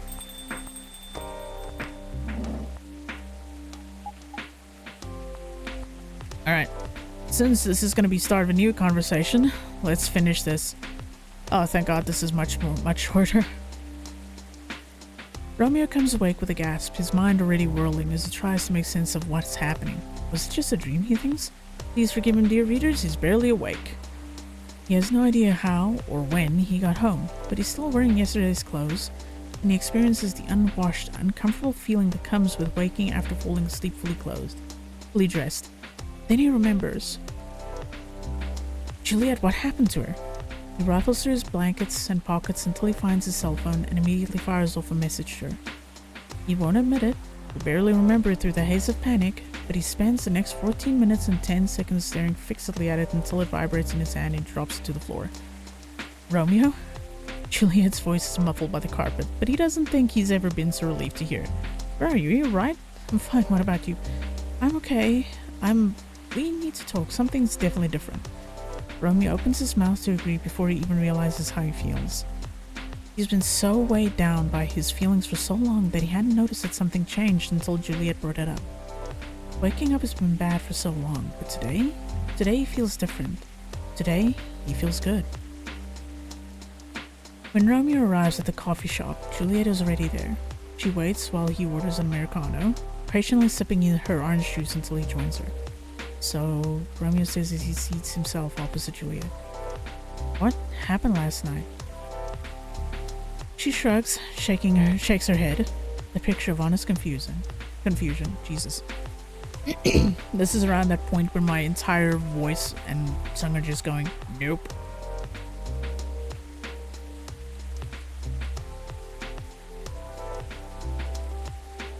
You know what? I will applaud the person that decides to make a drinking game out of me fucking up. I'm not sure, but I felt kind of light when I woke up this morning. Yeah, that's a good way of describing it. Feels like a part of me is missing. She nods in agreement, and they're quiet for a time. Juliet plays with her straw, the paper melting quickly in the icy remnants of her drink. Do you? She trails off and tries again. Do you actually remember what happened last night? Kind of. Romeo frowns and grimaces. I'm not sure, though. How do you feel about me now? Asks Juliet. He pauses to consider. I don't know. I still like you. A lot, in fact, but it's certainly a different kind of feeling to the last few months. That's exactly how I feel. He sighs explosively. The hell happened? Juliet leans in, holds his gaze, lowers her voice. I'm not sure myself, but I have this theory. Maybe, and I know it sounds wild, but hear me out. Just maybe, the parts of us that fell in love with the others somehow left us last night. They separated themselves from this world, making their own where time loops an exact moment over and over and over again. Romeo looks her in the eye without blinking for a long moment, then bursts out laughing. You're a complete mad woman, you know that? That's just... You're not even the one who likes sci-fi and fantasy. Oh, shut it, boyo. She huffs at him and crosses her arms as she leans back. No, seriously, he waves a hand at her. The fact that theory came out of your mouth is crazier than the theory itself. Her lip twitches and then she's laughing with him, and for a glorious moment, the air is filled with pure and uncomplicated good humor. When the laughter winds down, they each find that they can't stop grinning at the other, and it's beautiful and just like it used to be. A thought occurs to Romeo, and he opens his mouth, and Juliet immediately points a finger at him. Shut up. He closes his mouth, keeps grinning, hands held up in surrender. Just the mental image for a second threw me off. Oh, I'm almost out of coffee already. You can't say it isn't impossible, though. She defends herself with a wry shrug. Romeo tilts his head. Nothing is impossible. So, what now? What now what? I mean, what happens to us now? He looks around and shrugs. We just live normally, I guess. It's been months, if not eons, since I could talk to you normally like this, and honestly, it feels awesome. She laughs, and it's so much easier than it has been in a long time. Yeah, I know. She smiles at him. You're good then? You're better than good, I guess, answers Romeo. Good point, Juliet nods. Well made.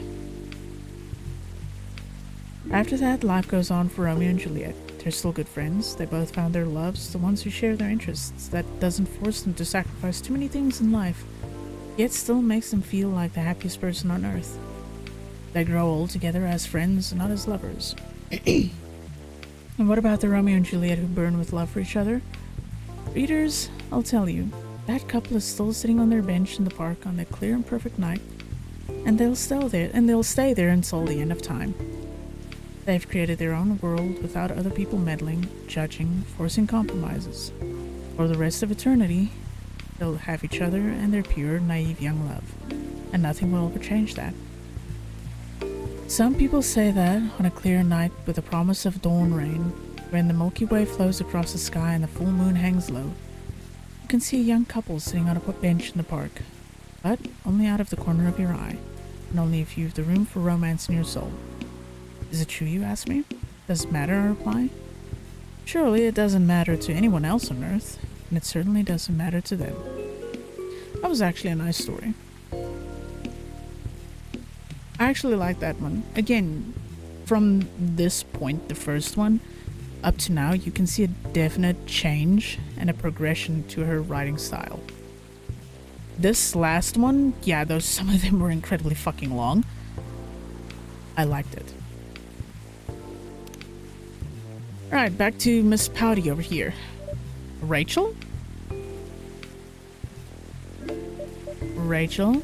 Is Mr. Henry alright? Before that, could I have a cup of hot chocolate? Dark? Okay, it's just apparently 3 of these, so... Damn, girl. That gonna be bitter.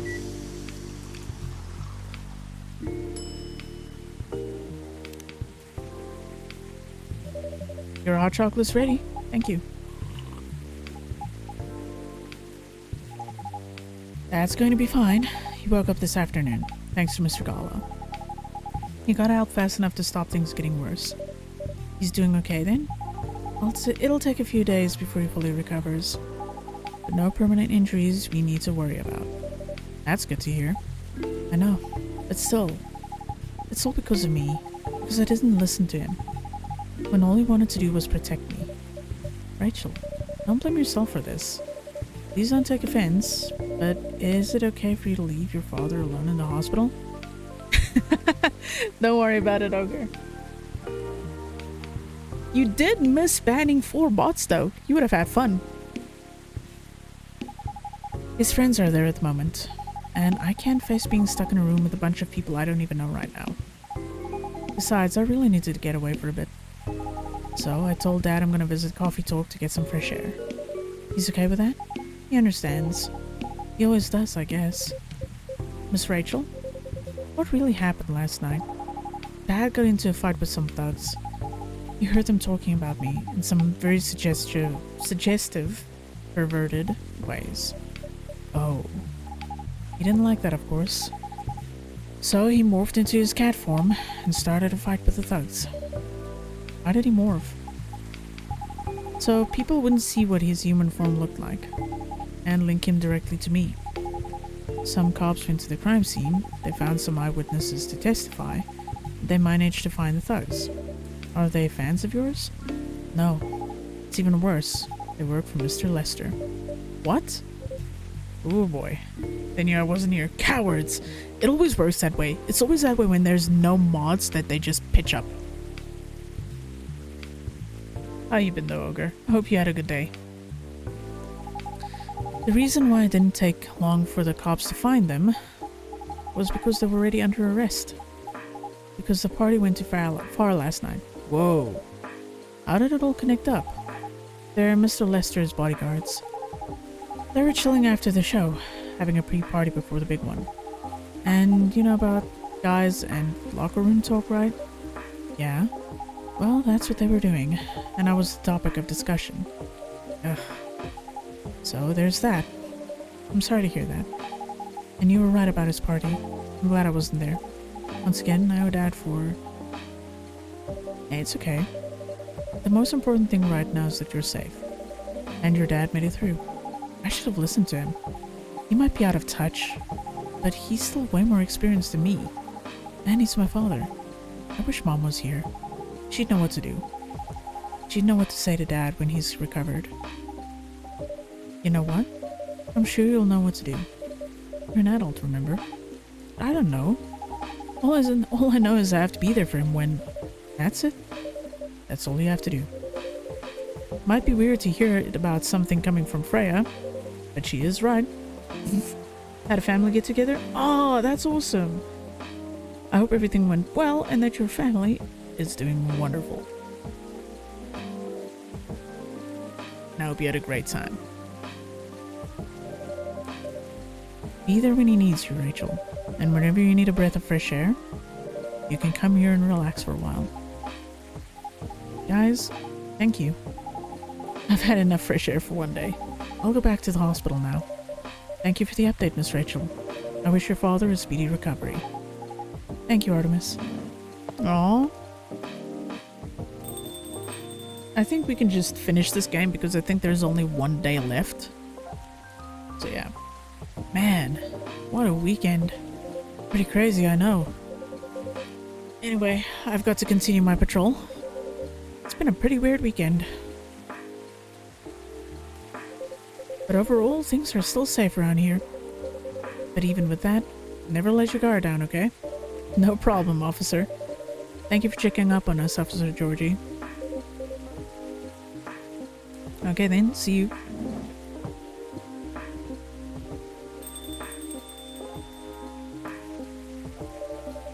Are you going to leave as well, Freya? I don't think so. I've had enough rest. And I have stories to write. You're not tired? Definitely not. In fact, I think I can get it done today. Alright. I won't bother you then. Oh, you're never a bother. Besides, this whole book project would never have existed without this place. And you. So thank you. The pleasure was mine. Now, I'm sure you shouldn't spend any more time on chit-chat. You've got a book to finish. No problem, boss.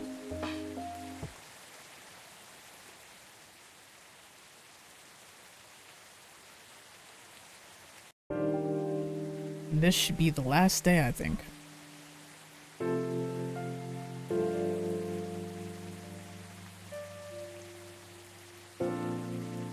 Two weeks later.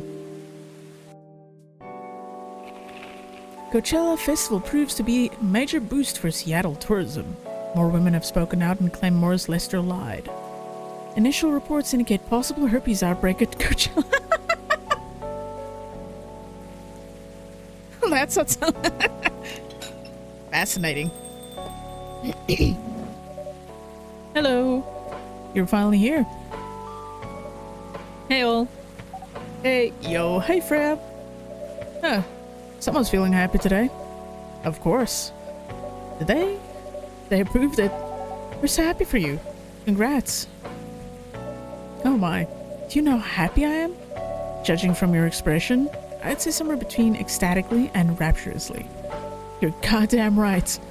Oh my god, oh my god. How did they react to the draft? Surprisingly, they liked it. That's amazing. I know, right? I couldn't believe it either. Hold on, did she actually write another one? She did! Oh no, it's the trial is finished. Oh, that sucks. I'm not even gonna read this. I'm sad. They told me if the book sells well, they definitely signed me for a second book. I'm so happy for you. Anyway, whatever happens with the book now, I can take things a little slower. Because they gave me a year to finish it, with a feedback session every month. Sounds professional enough? Of course. They are the biggest publisher around. Enough about me. How's the coffee shop been doing? It's been great. We've had a lot of new customers lately. And some old-timers, of course. I heard Hyde's back from his trip to Korea. Yeah, he brought us some gifts back. He didn't get any from me? I'm not sure. But he did say he always gives gifts directly. Gift giving the old-fashioned way, huh? Sup, you? How are you doing? We're on the last day. The coffee machine is on strike. You missed it. How about you? Things are great. The last time I saw you was before your mini break? Yes, we decided to go to Coachella. Wow. Yeah, that event was a mess. Yeah, 3 hours at the festival was enough for us. So where did you go after that? We ended up in Port Townsend. How was it? I enjoyed it. Never knew a historical trip could be fun. Oh yeah, I saw your new profile picture, Aqua. You both look so cute. Wait, really? Hold on. I need to see this. Hey, even Lua took a new picture.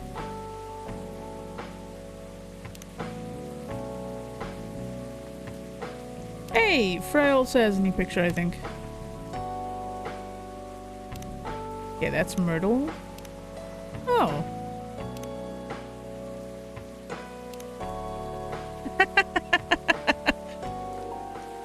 That's actually fucking cute.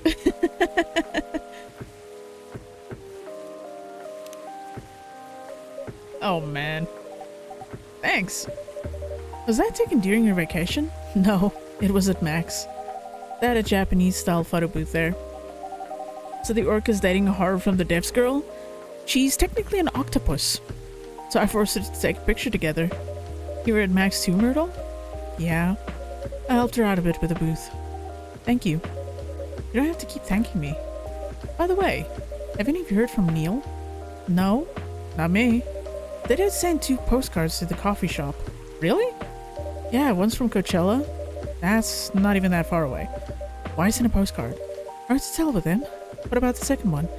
It's from New York. What? What are they doing in New York? Beats me. Working on their mission, maybe? Huh, yeah, probably. She's Cthulhu's daughter. They'd stand more of a chance there. Anyway, guys, we're leaving for the night. Aw, come on. So soon? We were here for hours before you arrived. And we need to work tomorrow. Fair enough. Take care on your way then. Good luck with the novel. Thanks. See you, Artemis. See you around. The fucking squish noises when she walks.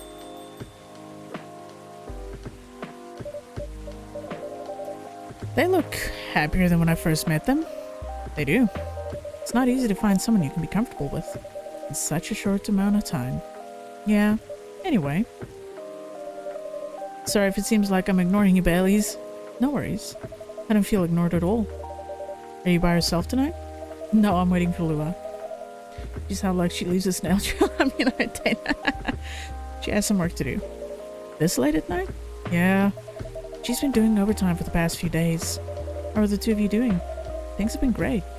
In fact, after 10 years together, we're finally moving in together next month. Wow, congrats. But I thought Lua lived with her flatmate. We're moving to a new place. She got promoted recently. And her company is providing her with an apartment. Wow.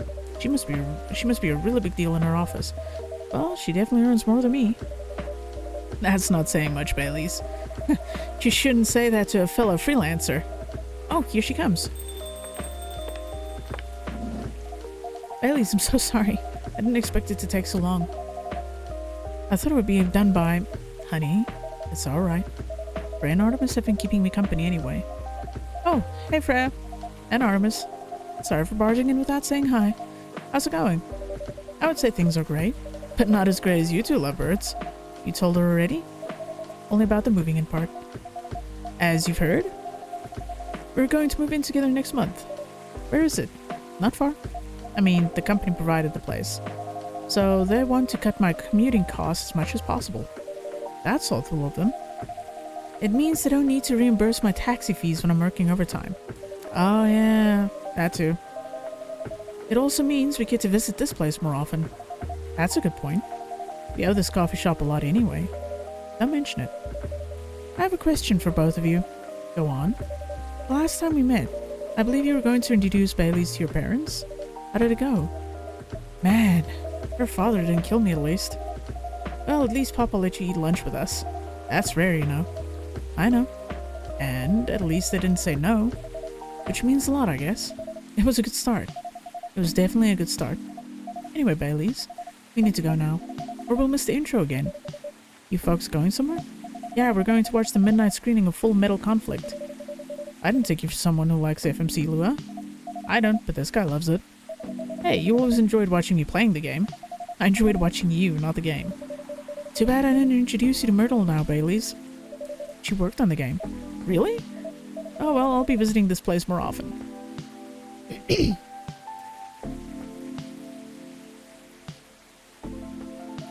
I'd probably meet her again one of these days. You probably will. Now go, you lovebirds. You don't want to miss the movie. Alright, catch up with you later, Freya. Bye, Artemis. It feels weird saying my own name like that. Enjoy the movie.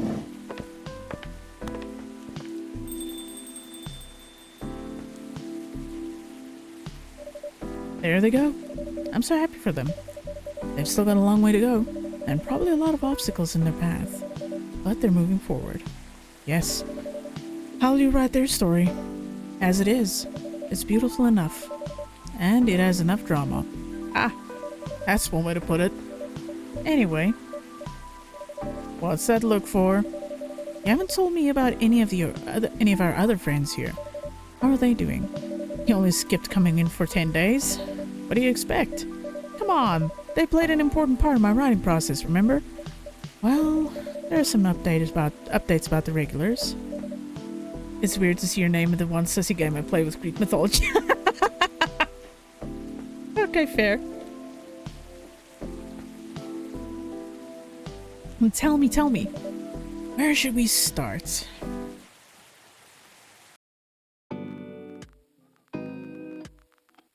Lua visits this place more often now that they live nearby. The last time they came, they were talking about catering and venues. Oh, they're getting married! Hyde returned from his trip to Korea and brought gifts. Some are more special than others. He said he's considering moving back to Seattle if his agency allows it. Aqua continues to work with the university. She's still working on small indie games. The difference is she's not alone now. Neil. The only news about their superhero breeding mission are the 2 postcards they sent me. Rachel is back at the recording studio preparing for her first solo album. She found a new manager, someone who made the news as a legend coming back to the industry. And finally, Freya, she finished her book, got it get published, and have some signing sessions. It was a massive success, sold out even after the 4th printings by midnight. Oh, that was so fast. That's the only thing, is that was a little fast. But it looks like everyone had a successful time, had a good time. Oh. Welcome. Hello, Artemis. Good evening, sir. Have we met before? I'm sure this is your first time here. Of course I've been here. In fact, I've worked here before. What? Wait. No way. Is that really you? It's been a while. You changed. A bit too much. I've learned a lot about how to live with your people since then. Wait, your people? Oh! What? I don't remember this. I assume it was a success then? Multiple successes. What's with the new look then? Just trying to blend in. It seems like an Earthling immigration agency is after me. Now that you mean... Wait, so we're an alien? Somebody did visit this place looking for you. When was it? Not so long after your second visit here. Was he a bald guy in a suit? Yes. That FRE agent. You've seen him? Yes. Thankfully, I've changed my appearance since then. By the way, you can drop the act in front of me. So, you finally noticed. To think that such power can be born from our kind. So we are a fucking alien. And a powerful one, apparently. You're good with your act, though. It took a few tries, but there are some timelines where I... Timelines? Where I forget to pretend that I don't have some knowledge of certain stuff. Interesting. I'm curious to know about those mistakes.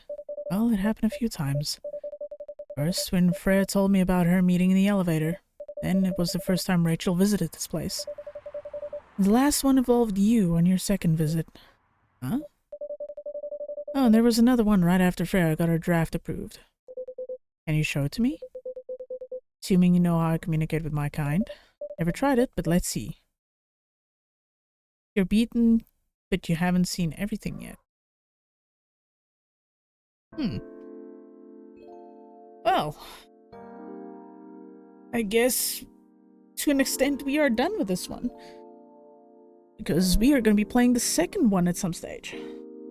Probably in this week, actually. So that's a thing. I might actually just go look up what this last bit is that they spoke about there. That was interesting.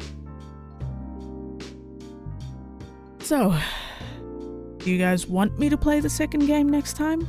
Or should I skip doing visual novels at all? Just keep those for YouTube.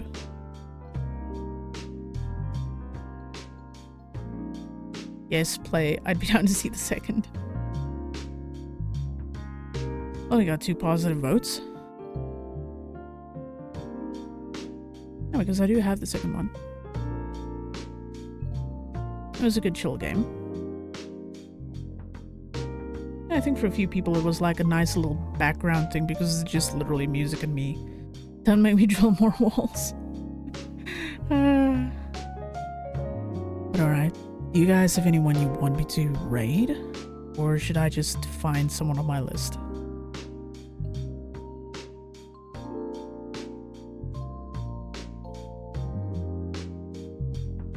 One thing I've learned how to do very well ever since I've started using two PCs and the other PC is on my left is how to use a mouse with my left hand.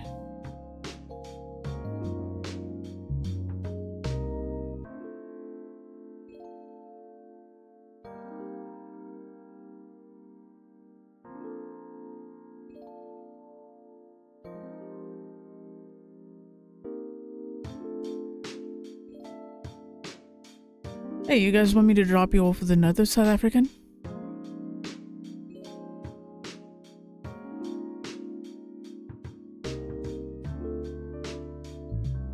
I think Fishy might actually know this person. Fishy, do you want to go see Bum?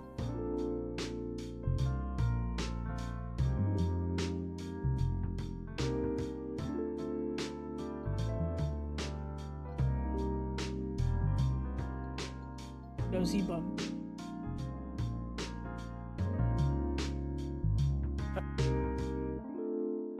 Alright.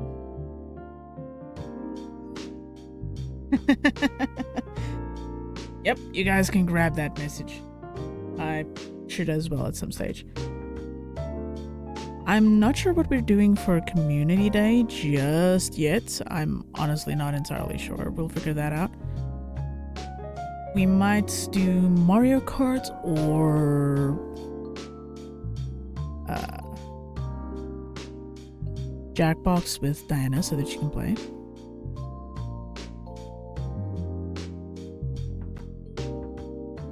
No, we're not doing marbles. How dare you?